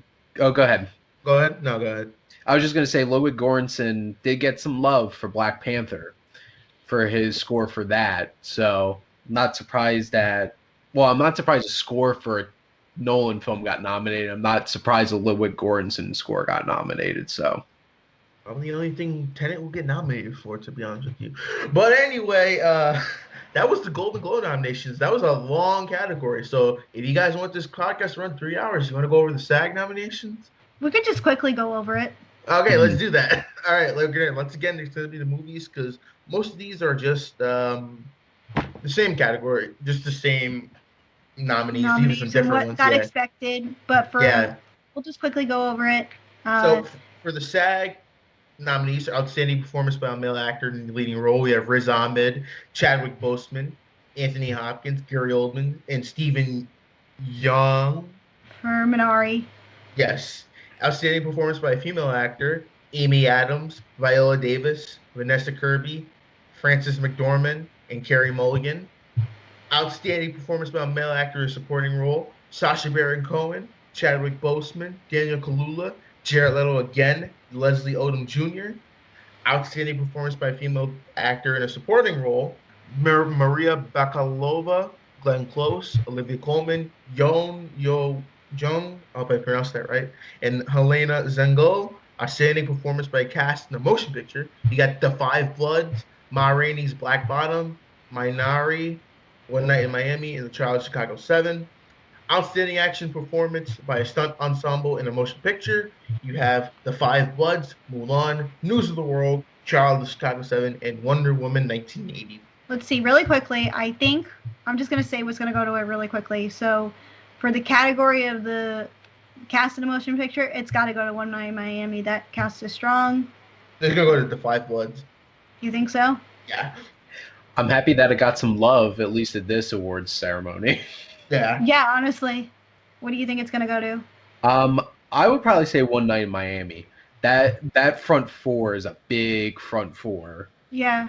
And then given the fact that they nominated the actresses here, if the Golden Globes are going to give it to Viola Davis, how you said, Mac, for the category, I think they're going to give it to Carey Mulligan, or Vanessa Kirby. I think those two are going to battle it out the most. Yeah. Given that these are the actors nominating in their community of people. So, and then I think Chadwick Boseman's going to win both categories, to be honest. He is. I think he might, yeah. He's going to pull off what Idris Elba did like years ago, where I think he won both awards in like a film or like something like that. There was like one time where he went home with like 2 awards, I think, for SAG. I forgot what year it was, but yeah, he's going to definitely pull like one of those nights. Nobody's going to beat Bong Joon-ho with all of his like arms full of Oscars from last year. No. Yeah, honestly. So many Oscars. I do want to point out one thing about the SAGs, about the stunt crew one. Mm-hmm. There's a lot of other films that I would have imagined would have got nominated for stunts over the trial of the Chicago 7. Oh, yeah. Like, there were riots in it, but, like, come on. Those are dangerous riot stunts, you know? Like, because was Tenet nominated for that? No. I really hope so. Oh, you'd think something like that would have gotten nominated. Or, like, you know, anything that had The Invisible Woman, you know, that had some stunt coordination in it. See, and it's interesting you brought that film up, Kristen, too, because I was really hoping that Elizabeth Moss would have gotten some awards. I thought the same thing, too. But it came out way too long ago. Mm-hmm. She'll probably get something for Fangoria or something. Or Scream Awards. Or at least I thought Elizabeth Moss would have gotten recognized for Shirley. Because, you know, I did not like her performance in that, or I think she was just okay.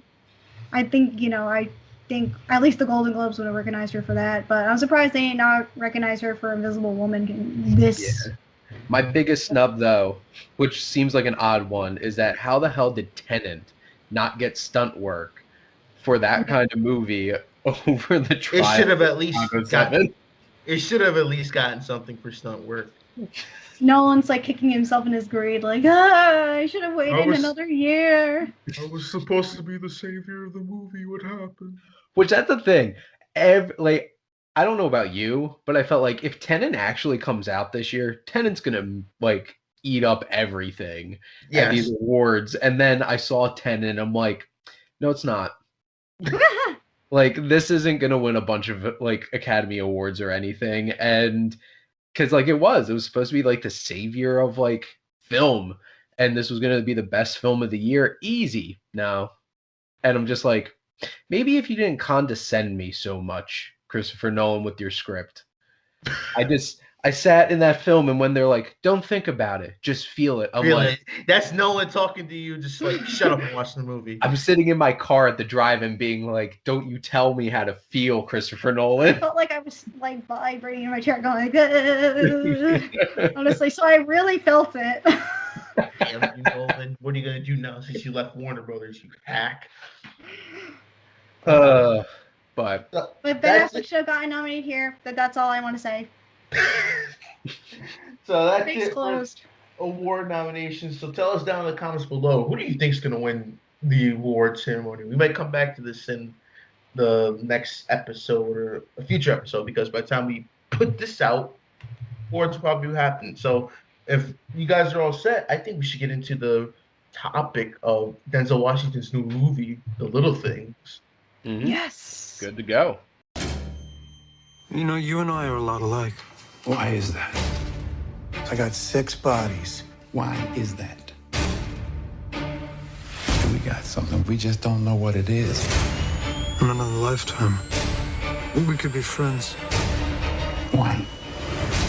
Why not? Why is that? Why is that? We know. You know.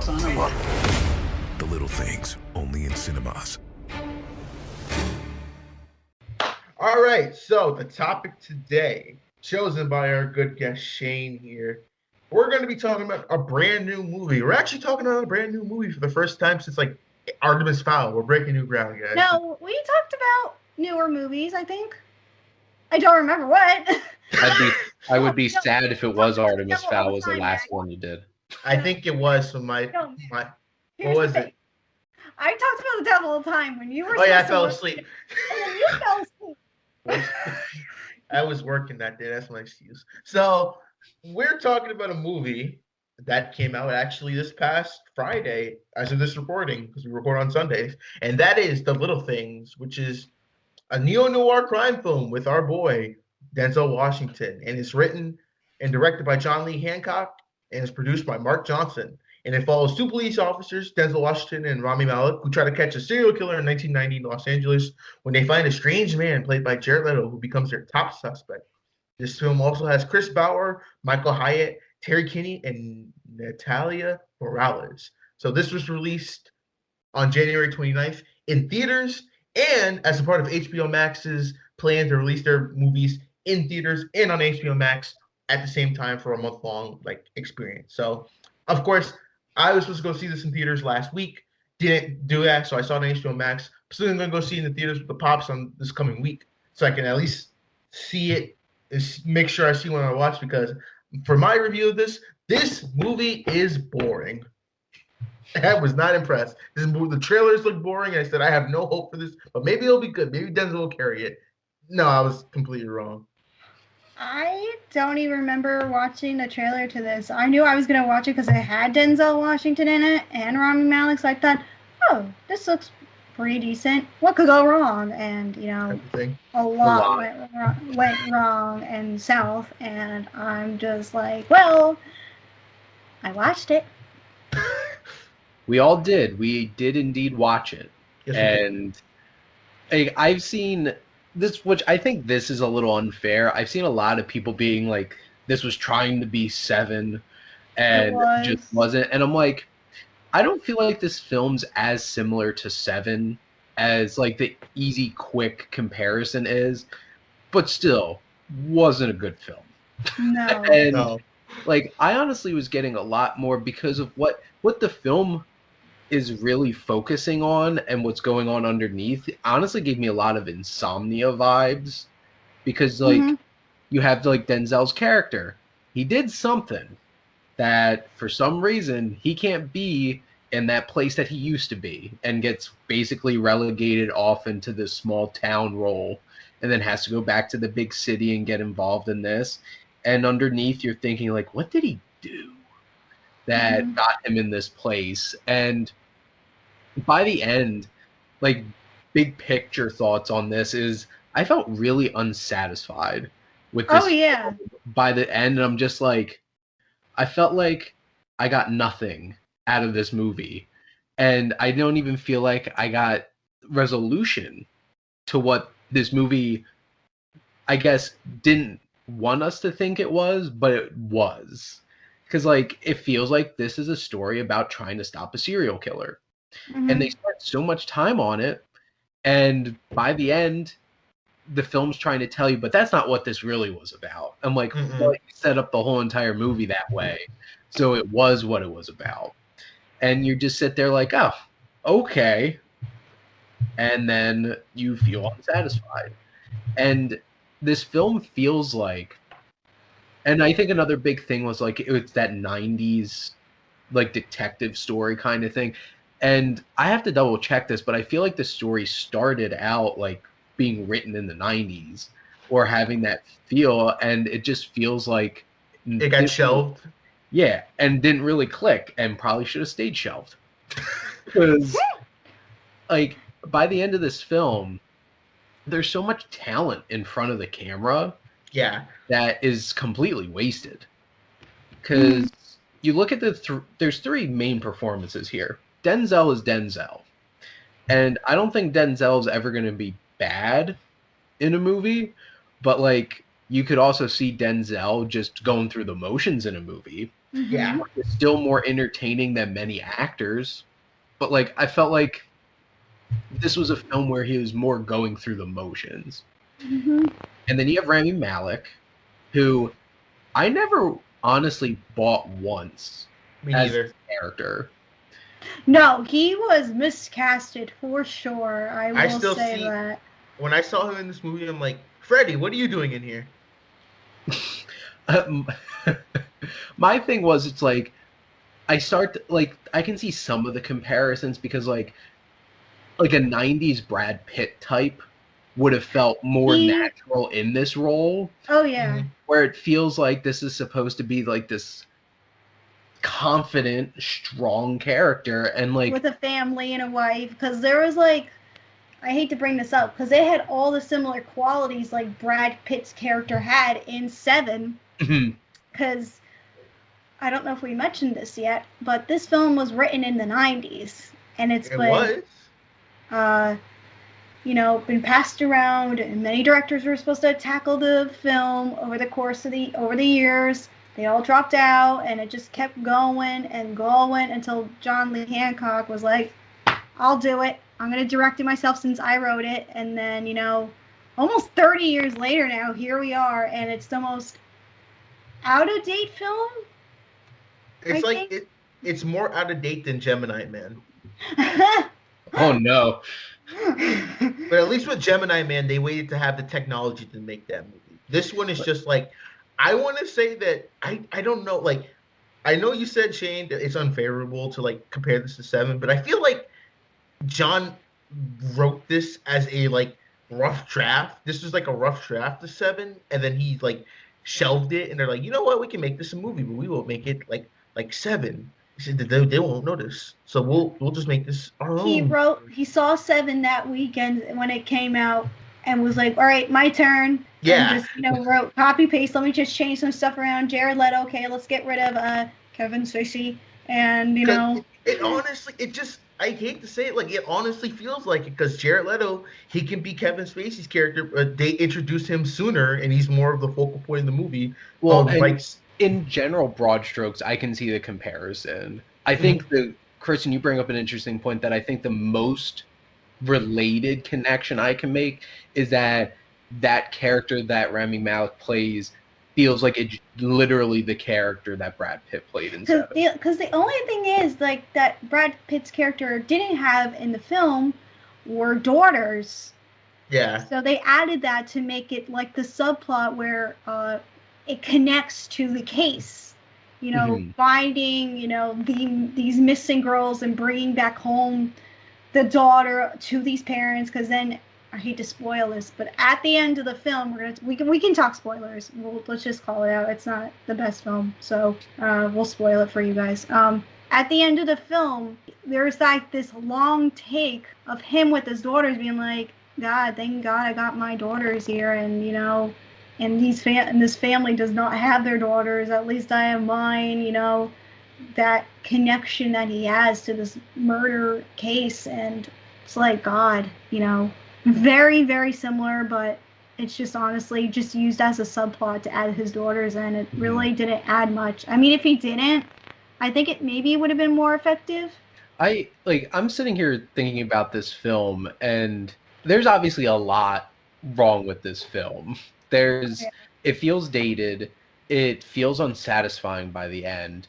Yeah. Like, Rami Malek feels miscast in the film. Jared Leto is really Jared Leto. just being a caricature of himself. And he literally looks like that. Story time. I saw him in concert a couple of years ago, and he still had the long hair, rocking it out. So I was like, well, this is Jared Leto in a completely different kind of persona, and just wearing, a janitor suit. Because I think at the core of the film, I think one of the biggest issues is the direction.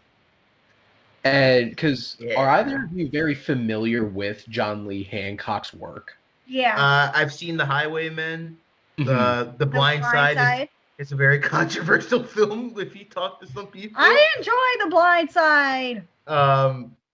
Then Snow White and the Huntsman's a film. Oh no. The Founder is pretty good. And then the Rookie's a film. Yeah, The Founders is definitely my favorite film that he's done. But I feel like where he feels most comfortable is like, think about The Founder. It is bright. It's colorful. The Blind Side is bright. It's supposed to have like this shine to it. And then you have this film that at its core is supposed to be dark and grimy. And you're looking at these really intense and disturbing things that people can do. This film felt too clean to me. And it was like trying to be dark. And I'm putting up air quotes. I know you can't see that. But like, trying too hard. Edgy. Yeah. It's trying to be dark. Like, it's set at night. But everything looks so clean and polished. When if you look at, so if we are going to compare this to Seven, that is a dark, grimy, and intense film. I never felt this film was intense at all.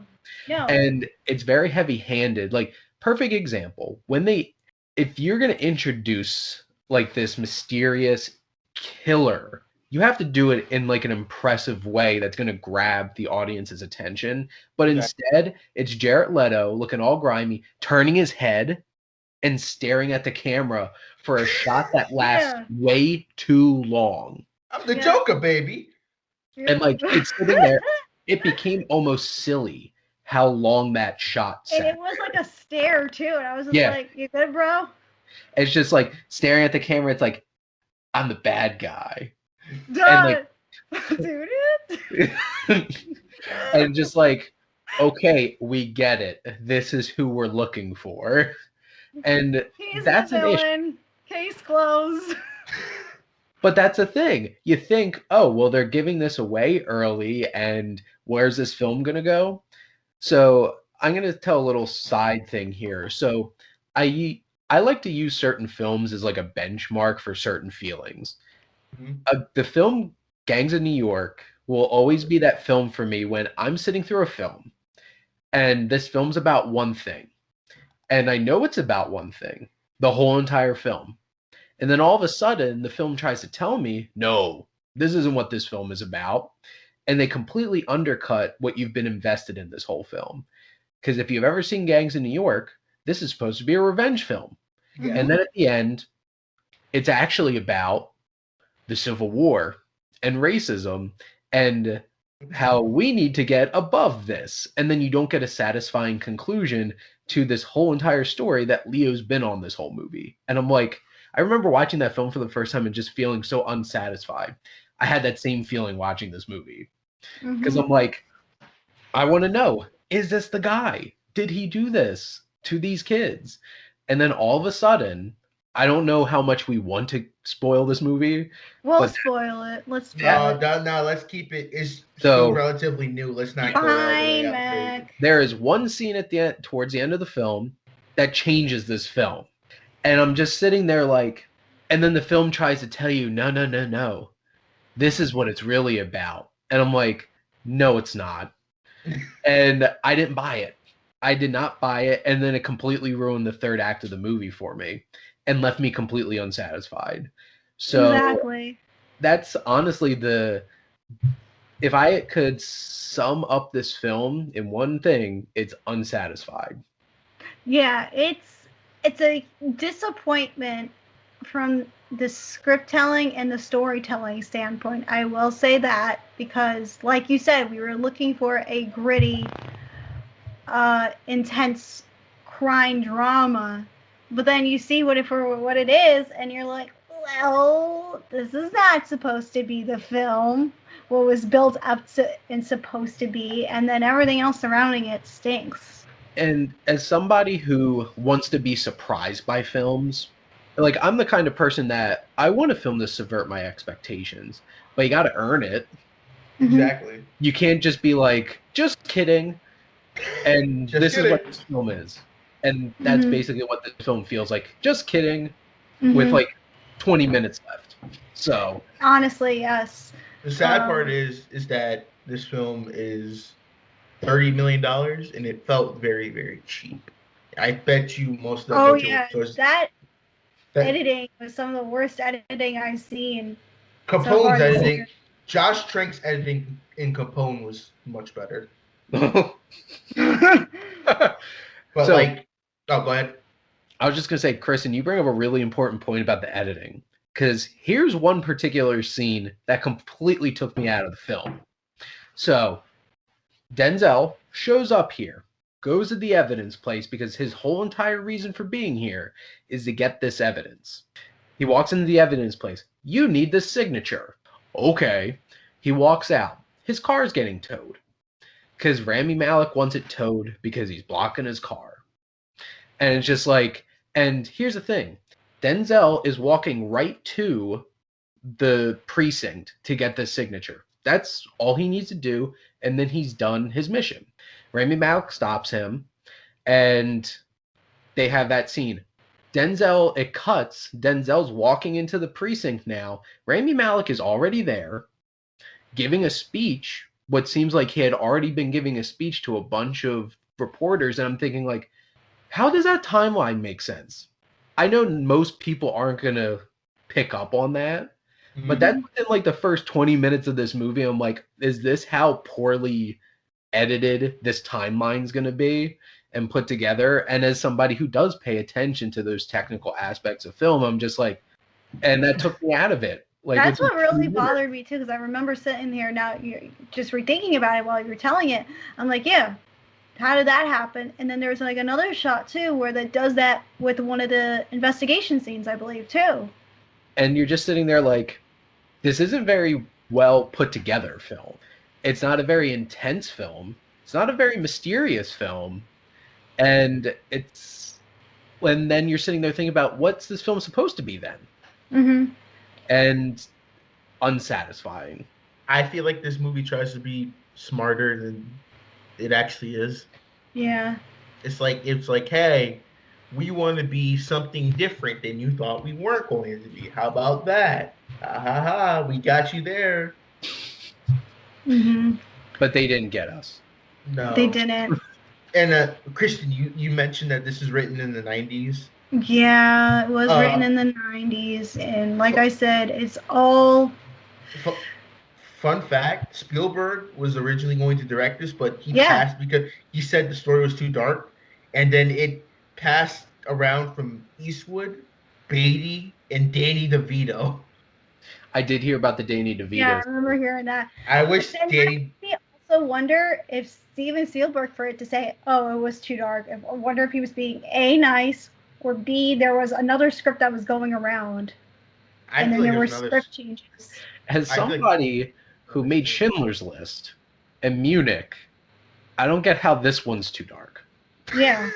Given this one, because I wonder if there was script edits to it, like over the course of time, like John Lee Hancock was like, okay, I got to make this more relevant and, not make it like Seven, but it is pretty much like Seven and like Zodiac and Silence of the Lamb vibes. You bring up a really interesting point, Kristen, because thinking about this, we don't know how this script has evolved over time. Because maybe in the 90s, it was really just Seven. And it was about the brutality of the serial killer and stuff like that. And maybe it morphed into this more thinking about, is this film really about the evils of like a criminal, or is it what bad things a cop can do in terms of like covering things up and thinking more about that kind of stuff? Because maybe that's it trying to be more relevant to 2021. Exactly. And they probably should have focused more on that the whole entire movie, but they didn't. And then it just feels like they were trying to make two movies, cram them together, and it didn't fit. Yeah. So it's more of one of the most unsatisfying films I've seen so far this year, besides Malcolm and Marie, which we'll talk later. But yeah, I was really bummed. I was hoping this would take us back to the old school crime thriller days, which we normally do not get anymore. And I always love films like Seven, Silence of the Lambs, Zodiac, and just like all the films that we previously mentioned, like Gangs of New York. All those films are great. Like, I shouldn't say Gangs of New York. It's okay. But it was like, oh man, this one really missed the mark for it. I hope this isn't like one last thing for me to talk about. I hope this isn't like a beginning trend for Denzel to play a character where like he's just going to be in a role where he just goes through the role, because I feel like he still has a lot of gas left in the tank. No, he's still got gas, I believe, that in his tank to perform some really good movies. His career is not going downhill anytime soon. I don't see it. I pray it's not like that. No, I really don't see it. I know he's got something coming up, and I think it'll be something, because I don't really remember watching a good Denzel Washington movie. I think the last one I really saw where I really enjoyed his performance a lot was in The Magnificent Seven. Don't get me wrong, he was great in Fences, but I loved him in Magnificent Seven, where I'm like, okay, this is the movie I want to go see Denzel Washington in theaters. And I thought The Little Things was the same thing. I remember he did a film, Roman J. Israel Esquire, that he did, and he was good in that. I didn't love the film, but like I would have taken Equalizer 3 over this, to be perfectly honest. I haven't seen a sequel to Equalizer 2. I want to watch it. It's okay. Well, if we're all set with that, what would you guys rate this in your own ratings? I was really nice. I gave it a D+ because I was just really nice, because I did enjoy at least Denzel Washington. He gave it whatever he can, and I enjoyed whatever he did with it. And I was just super nice. I think maybe now I give it a D, but it was such a miss of the mark film. But for now I'll just give it a D+. What about you, Shane? If I had to give this a grade, I'd probably give it a D. Like, there were a couple of things in it that didn't make it a complete misfire. No. But like, it wasn't great and wasn't satisfying, and I definitely was bored at times watching this movie too. Oh yeah, the pacing was so thrown off in this film. Well, I'm going to see this again this week with my pops, and I'm going to shut up and not tell them anything about this movie. So this rating may change. So I'm going to give it a 3.5 out of 10, because, Denzel was nice in it, and Jared Leto, even though I clown on him. Jared Leto can make any movie, let's admit it, as long as it's not the Joker. Yeah, well, we'll see what he's going to do for Zack Snyder's Justice League, but for this, I was just like, you know what, you're actually okay. Maybe this is a sign that you'll be good in Morbius, because this could be what we get from him in Morbius, the way his mannerisms. Pre-Morbius, that's what we watch is Morbius 1. What comes out is Morbius 2. Yeah. Oh man, classic. So yeah, let's wrap this show up. Let's talk about what we've watched so far. I gotta go get my notebook what had on my watch list. So all right.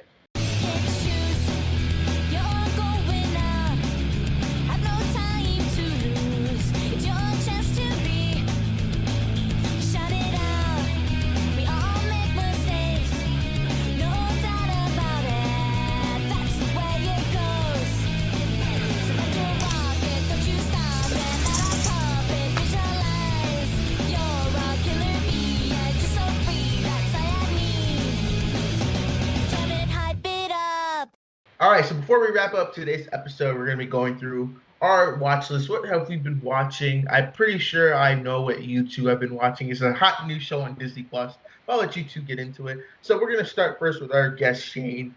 What's been on your watch list lately? So every week, every Friday, I get home from work, I've been watching WandaVision, and it's been glorious. I love that theme song. Yeah, In the 50s, that's like my new staple song, because Robert Lopez and Christine Anderson Lopez are doing the theme songs and all the theme songs for that show, and I love how each week we get a new song, except for episode 4. We didn't get a song for that one.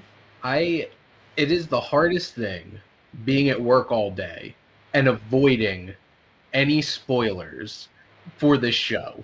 And I got my practice with The Mandalorian Season 2. And just basically, I'm not going on Twitter and I'm not exploring too much on Instagram because I don't want people ruining this for me. And that's the first thing. I come in, I wash my hands, I sit down, and I turn on WandaVision.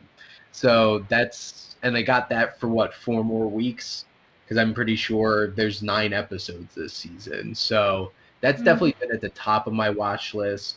I also am pretty regular with the Apple TV Plus shows. So like Dickinson's back for a second season with Haley Stanfield as Emily Dickinson. I love that show. It's a lot of fun. I watch Servant Season 2, which is M. Night Shyamalan directed show on Apple TV Plus. So those 3 shows I've been keeping up regularly each week. One little show that I've really enjoyed that came out on Netflix is called Kid Cosmic, and it's from the same creators. I think Chris McCracken, who did like Powerpuff Girls and like Foster's Home for Imaginary Friends and stuff like that. It's a fun show. It's like 10 episodes. They're like 22 minutes apiece. And I usually am watching a show with my girlfriend, and we're watching all the way through Letterkenny right now. So I am surprised I didn't make a single Letterkenny reference during the show because I just all of them stuck in my head. And that show is hilarious. And good for Canadian television between that and Schitt's Creek. They have some gems. But that's mostly the television I've been watching. There was a lot of movies that came out this weekend, including Malcolm and Mary is probably the biggest thing that came out this weekend. And boy, was that a powerful movie. But sitting there for an hour and 45 minutes just listening to a couple argue got a little old for me after a while. I did watch that too. I watched that on Friday night. Funny story. I sat down, my parents and I had dinner. My sister went to go do her own thing, or she was working. And I was like, guys, I'm going to watch Malcolm and Marie. And my mom talks to her neighborhood friends. So like, everybody like, oh, what are you watching tonight? She told her friends Malcolm and Marie. Turned on, watched it. My parents were like, turn this off, this is boring. So I went to go finish it in my room. And I was like, well, I know how they feel. And then I sat there for the rest of the night just hearing them go back and forth. And I'm just like, boy, I could go watch that WandaVision episode right about now again. Yeah, there's definitely things that I really loved about the film, but like after a while, it just felt so telegraphed of like Zendaya is going to be like, yeah, I'm right in this situation and get the upper hand. And then you have John David Washington pulling something out and being like, no, reverse. Felt like I was watching a very angry game of Uno. Going back and that's a good forth way at to each put it. other. So they just kept reversing on each other. And after a while, it's just like I'm watching the same thing over and over and over again. And it was made very well, though. It was a beautiful film. The stuff that this film is also getting criticized now, and I do see where this was coming from because I was sitting there watching it, and I was like, okay, Sam Levinson is a white director. He directed this, and all the stuff that they bring up is stuff that, like, you know, a different director should have brought up and, you know, to say his issues. Like, I get it, why he wrote about it, and, you know, you can write about whatever you want, but it's just like this film is creating backlash for, you know, writing it to say, please. You're talking about the movie with John David Washington and Zendaya, right? The quarantine movie? Yeah. Is that the same movie people were complaining about with age difference with John David Washington and... Because they're like 12 years apart, I think. I did notice that. That was like the first thing, too, when I first heard that this was like being filmed back in like June or July, whenever production was starting to go around for it. I'm like, Yeah, I'm like that sounds like a cute pair. Like I thought he was like 32, but then other than that, he's like 36 or something like that. And she's like, 24. So like it's yeah. not the worst age difference, and they do include it. They like reference it Yeah. as part of an issue in the Yeah. film. They do. But like that's the worst, like the least thing you need to be worrying about. If we were Like, together in real life, I would say, what does a 30-something-year-old have with a 20-year-old? You know, the commons and differences, but that's not the case here. But it's more like, I understand the age difference, but it's not the worst thing to worry about in this film. Speaking of controversial films, so like I mentioned, there's a lot of films that came out this weekend. Something I watched this morning. So this film's called A Glitch in the Matrix. Oh, my friend Tanya said that. Oh, shout out to Tanya. So this is a documentary from the same person who made Room 237, the documentary about all the craziest, controversial, like conspiracy theories that they could come up with about The Shining. Mm-hmm. And basically, this is a film of letting so many different people sit there talking about how we're in a simulation and how we live in a simulation. This movie is really problematic. And now, what did you give it? Because I saw you post your review about it. I have yet to watch the video. But what did you grade it, or like give it, like in terms of a grade? Because some people get, like my friend gave it like a 10 out of 10 or something like that. I gave it like a 3.5 out of 5 stars. Okay. And here's why. Was I thoroughly entertained watching this? Yes, because it's crazy. Like, it's like watching a car wreck. Kind of crazy. My favorite kind of crazy. But it feels really irresponsible as a film because it's painting, like, basically it's a freak show. And it's basically this director is parading all these people who really believe in these things out to look crazy. Like, they have all these people who they won't even show their faces. They're like computer generated avatars over their bodies talking into their computers. And there's one particular scene in this film that is extremely dangerous and really should not have been put in this film. And it's a man, detail by detail, talking about how he murdered his family. What? Wait, what? That actually happened in this film. And it was messed up. And does it work as like building tension and terrifying in the film? Yes. But should you be giving that person a way of saying that to people? No. Wait. I need to. Let's this is something I that. would. Is this man in jail? Okay, thank goodness. How do you even get in the documentary? People interview people in jail all the time. Oh yeah, that's true. So like he's supposed to be in jail until 2043. Okay. Thank goodness. But like, what's his name? I want to look him up and find out what he did. They didn't. They didn't say the name? God dang it. Well, they're part of the Matrix, you know? Well, and... Oh, wait. This could be... I wonder, is it like the guy who murdered his family and the American family next door? No. Something like that? This man was originally going to use the Matrix as his insanity defense because he legitimately thought he was in the Matrix.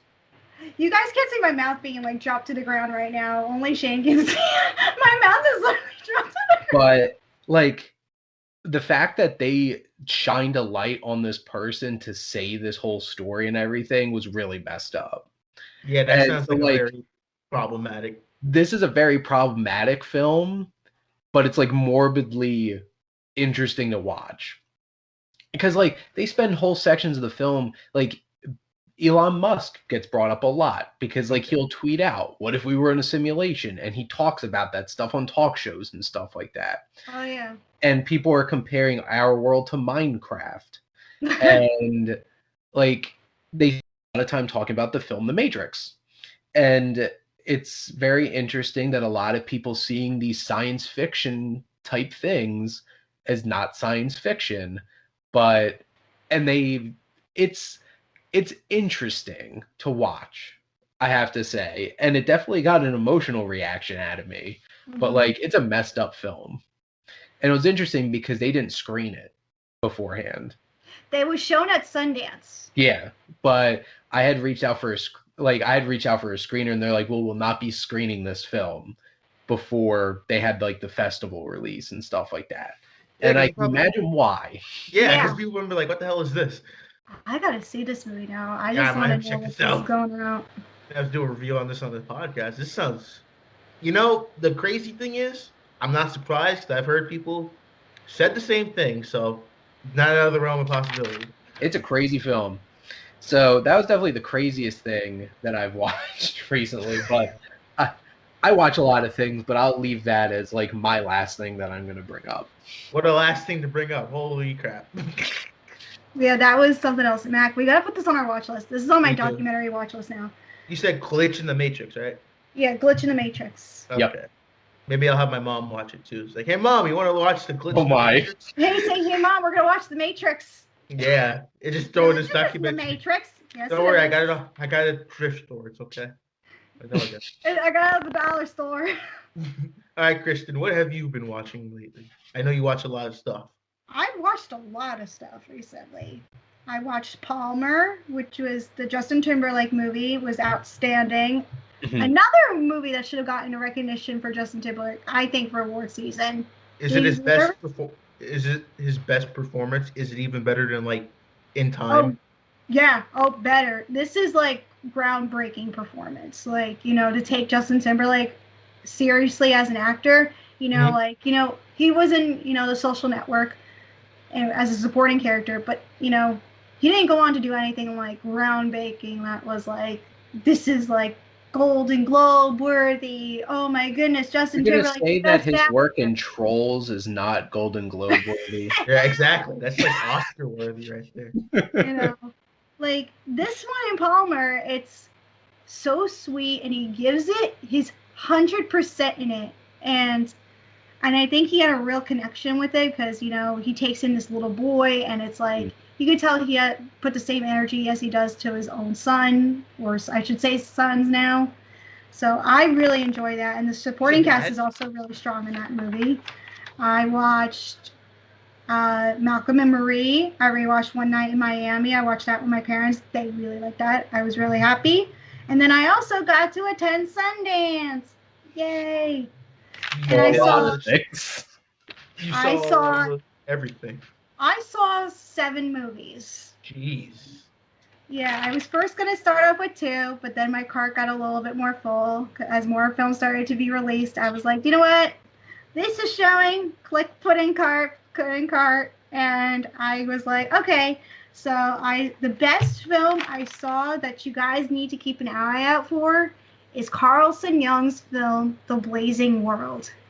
And it's a horror fantasy film. And she wrote, directed, and starred in it. It's outstanding. It's a horror fantasy. It's super trippy. It's got like Wizard of Oz vibes and Stanley Kubrick vibes. It is out of this world and one of the most crazy films I saw out of the festival. Critics didn't love it, but there's a lot of horror fans that really, really liked it a lot. And I'm a huge horror fan. If you can get this movie, watch it. It's incredible. What's it called again? The Blazing World. Outstanding, outstanding film. And then I saw Together, which is a Nicole Beckwith film with Ed Helms and Patty, Larson? Whoa. You just said Good and Ed Helms in the same Yes, which is rare. And I was not expecting him to like him in this film, and he's outstanding. Like, best career performance like ever, and I'm talking best. Even better than Hangover? Oh, better than Hangover. Wow. Yeah, we don't like Ed Helms on the show, Shane. We don't. I couldn't tell. I will say it makes it's better than whatchamacallit, the Coffee and Kareem. Oh God. Netflix has some serious winners on their hands sometimes. Yeah. And there's another movie that's certainly going to make the rounds, and it's called First Date. And it's directed by Manuel Crosby and Darren Knapp. I didn't really love it as much, but it's like a date night gone wrong for this kid who wants to take his dream girl out on a date, and it all goes all wrong in one night. I didn't necessarily buy it all at times or really grab onto the story as much, but there was a lot of love for that film at the festival. So then I saw Prisoners of the Ghostland, and Mac, this is something I think you're gonna like. Nick Cage.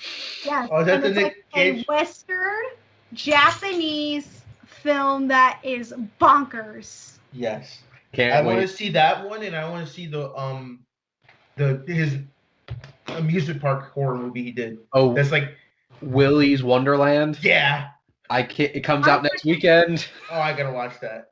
I am watching that one, and then the other one, the one that's going to be based on his life with Pedro Pascal in it. Oh yeah. That one I'm more excited for. We're big Nicolas Cage fans on the podcast. Yeah. Big Nick Cage fans, big Fanatic fans. Yes. John Travolta's magnum opus. He's a wonderful man. We will say that. Is that all you've watched, Kristen? I watched another film called John in the Hole, which is a Michael C. Hall film. If you guys want to see that, go to scribemag.com. Yeah, you got your review on Scribe. Yeah, so go follow to see a full review of that. And I watched The World to Come, which is a Vanessa Kirby and Catherine Waterston and Casey Affleck film. Oh, I love it. It's better than Ammonite. Because I was talking to a friend of mine, and they said, oh, it was like, had similar vibes of Ammonite. And I was like, yeah, but this was better than Ammonite. I did not like Ammonite. I got a screener for The World to Come, and it blew me away. I loved it. And there is some tension in that film. Yeah, I thought Christopher Abbott was excellent in that film. He was really villainous in that film.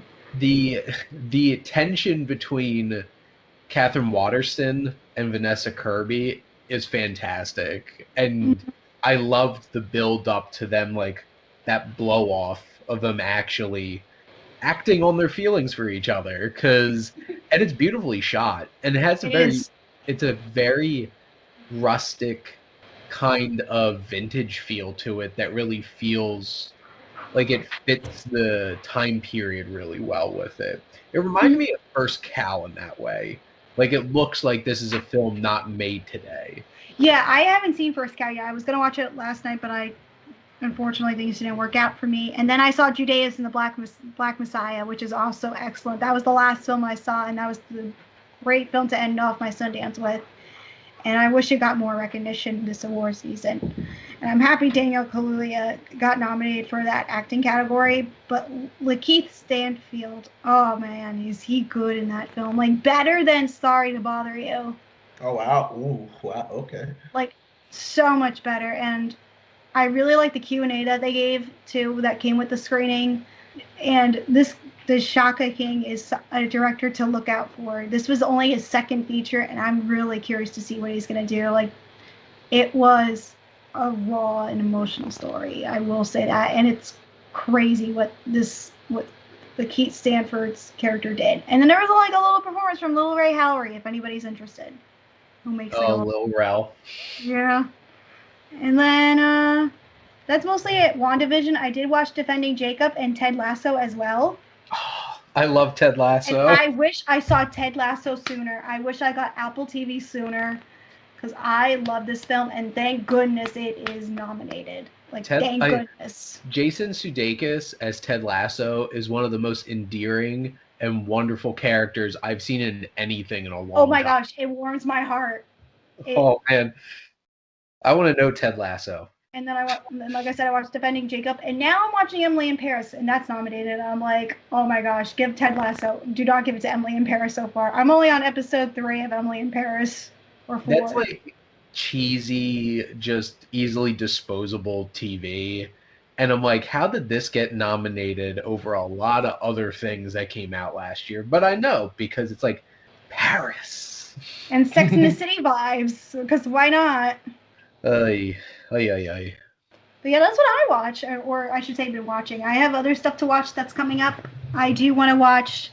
There is this interesting film. It's a rom-com that's going to come out. It's like a cat and mouse horror type thing, and it's called Me, You, and Madness or something like that, and it's got Ed Eastwick in it, and it looks like it was filmed during quarantine, and it's like an independent film, and I want to watch it. And then there's this movie about Bitcoin coming out, what's called Silk Road, that I want to see. I'm really looking forward to like the 4 or 5 different TV shows or movies about GameStop that are going to be coming out now. That's good. Those are going to suck. Noah Centinino's in it. So stupid. Like, why? Is there anything more like millennial, like than just like, oh my god, this thing happened? 5 projects within like 2 days. When that got announced, Spreader in production next week. I sent the message to my friend Jason. I was like, "Yo, they're making a movie. They're making a movie about the GameStop thing." He's like, "That seems like a broke ass social Well, now they're network." gonna do one about the movie theater.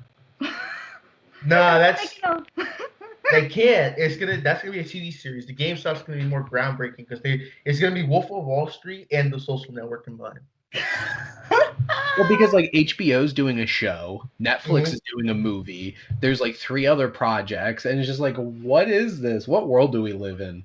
I gotta tell that story too. That's like what they did last year with the Tiger King stuff. Like now we have the Netflix series, we have the documentary another documentary that's coming out, and all of these like really famous actors lobbying to be this guy. Well, we got Nicolas Cage as Joe Exotic. So perfect. That's all we need, and nothing else. If they didn't get Nick Cage, they would have been so wrong. Nick Cage is perfect. Man. Before I get into what I watched, for all you WandaVision watchers out there, if you've seen episode 5, I saw an article that it is possible that they could bring in Nicolas Cage's Ghost Rider character into the MCU. So I saw rumors about that they want him for Multiverse of Madness. Please let that happen. Please. I want him back. Please. We need a Ghost Rider movie in the MCU. Let him be Ghost Rider again. If it's produced by Kevin Feige and has Nick Cage in it, I'd be okay with it. Because Nick Cage is wonderful craziness, but those movies, though, I rewatched the first one recently, and that is a boring hour and 40 minutes. Much better.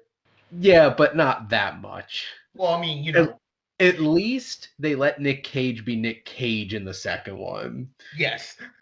And that was the best part, because there was not enough yelling and Nick Caging out in the first one. Well, you're going to love Prisoners in a Ghostland, and he does yelling, and there's a great scene. I can't even spoil to you because it's so Nick Cage. What happens to him? I just want to tell you. So, if you have not seen the movie Mandy, speaking to everyone, Mandy's great. Seeing this is out to the universe listening to this show. If you have not seen the movie Mandy, you need to do yourself a favor and watch Mandy. Please. God, please. And speaking of my watch list, what I've watched a lot of movies. The first movie I watched is a Nicolas Cage film, and that was Mom and Dad. With my gosh. I actually finished because I started watching it last year. I didn't finish it, but I finally finished it, and I was like, "This is awesome!" Like I see reviews of it, people hated it. And I was like, "This, it's not that bad. It's actually very funny." Because I'm like, people are like, "Oh, it's so dumb." I'm like, you obviously don't know Nicolas Cage's style of acting. You must be new to the party. Let me sit you down and introduce you to it. But I recorded a clip when someone there was like, "Hey, kids, open up the door," and then Nicolas Cage's like, "Your mother said open the door." It's like, I was like, "This is awesome. I love it." It's so funny and it's so weird, but it does that movie leaves a lot of questions that I want to answer that I wish they explained more. You guys see Mom and Dad? I did. I've seen parts of it, not the whole entire thing. Craziness. It is. It's so crazy. It's entertaining. Add that and Jiu-Jitsu to your Nick Cage watch list. That came out last year. Oh yeah, that's the Frank Grillo movie, right? Oh that's yeah. Grillo. Oh my god. I like me some Frank Grillo though. Then another movie, the little things I watched too. Another movie I watched was actually, this is Christian's recommendation. I watched Spree on Hulu. Yeah, did you like it?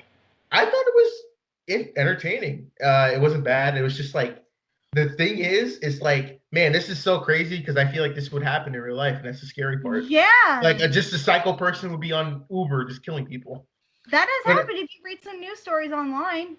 Well, yeah, and I'm like, not to that degree. Was it Florida Man? No, unfortunately, no, not like Florida that. Man becomes serial killer hunting down his Lyft riders.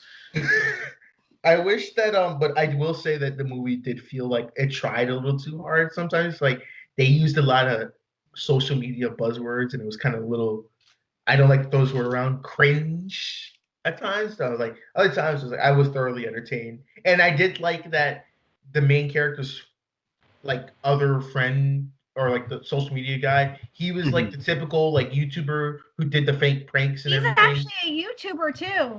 Oh, really? Yeah.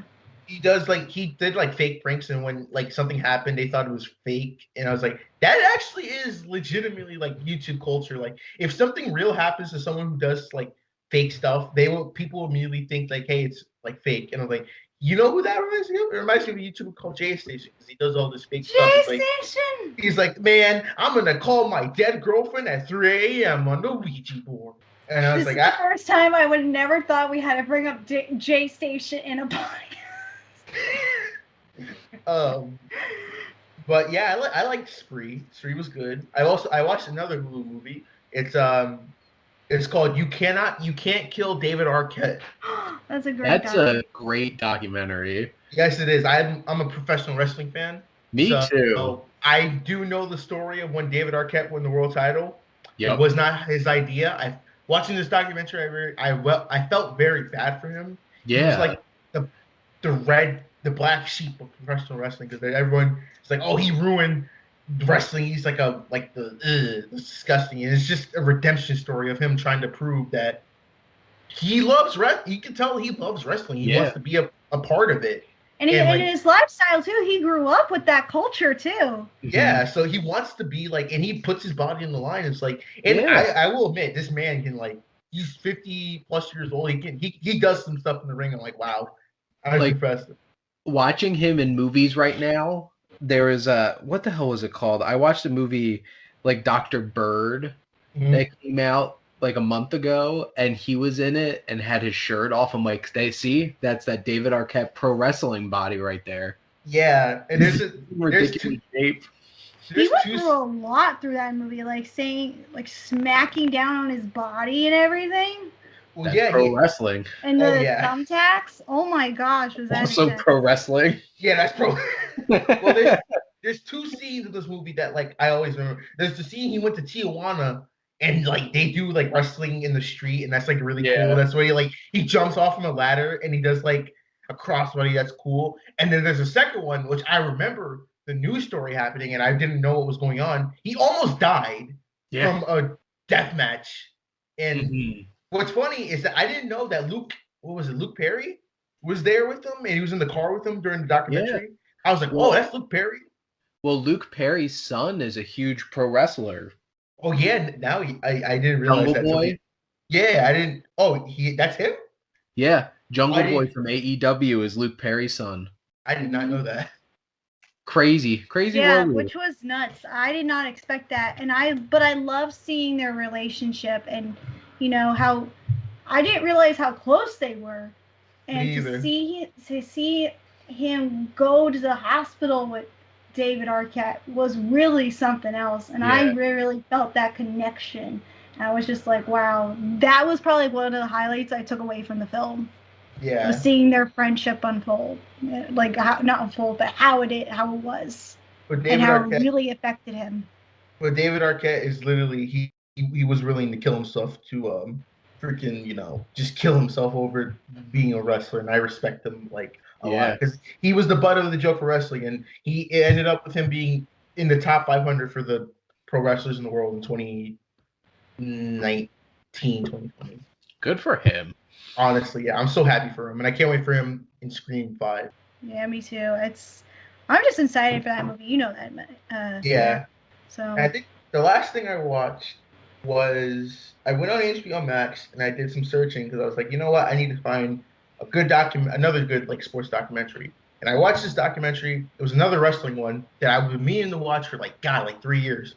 I watched the Andre the Giant documentary, and I got so emotional at the end. It's like, oh my god, Christian, do you know anything about Andre the Giant? I know of him and a little bit of him, but you can probably tell a little bit more than I can. He is like the nicest giant in the world, and what he was willing to do for the professional wrestling industry is just nothing short of amazing. And like I was crying, like tearing up near the end, where like he was in so much. I forgot what he had this.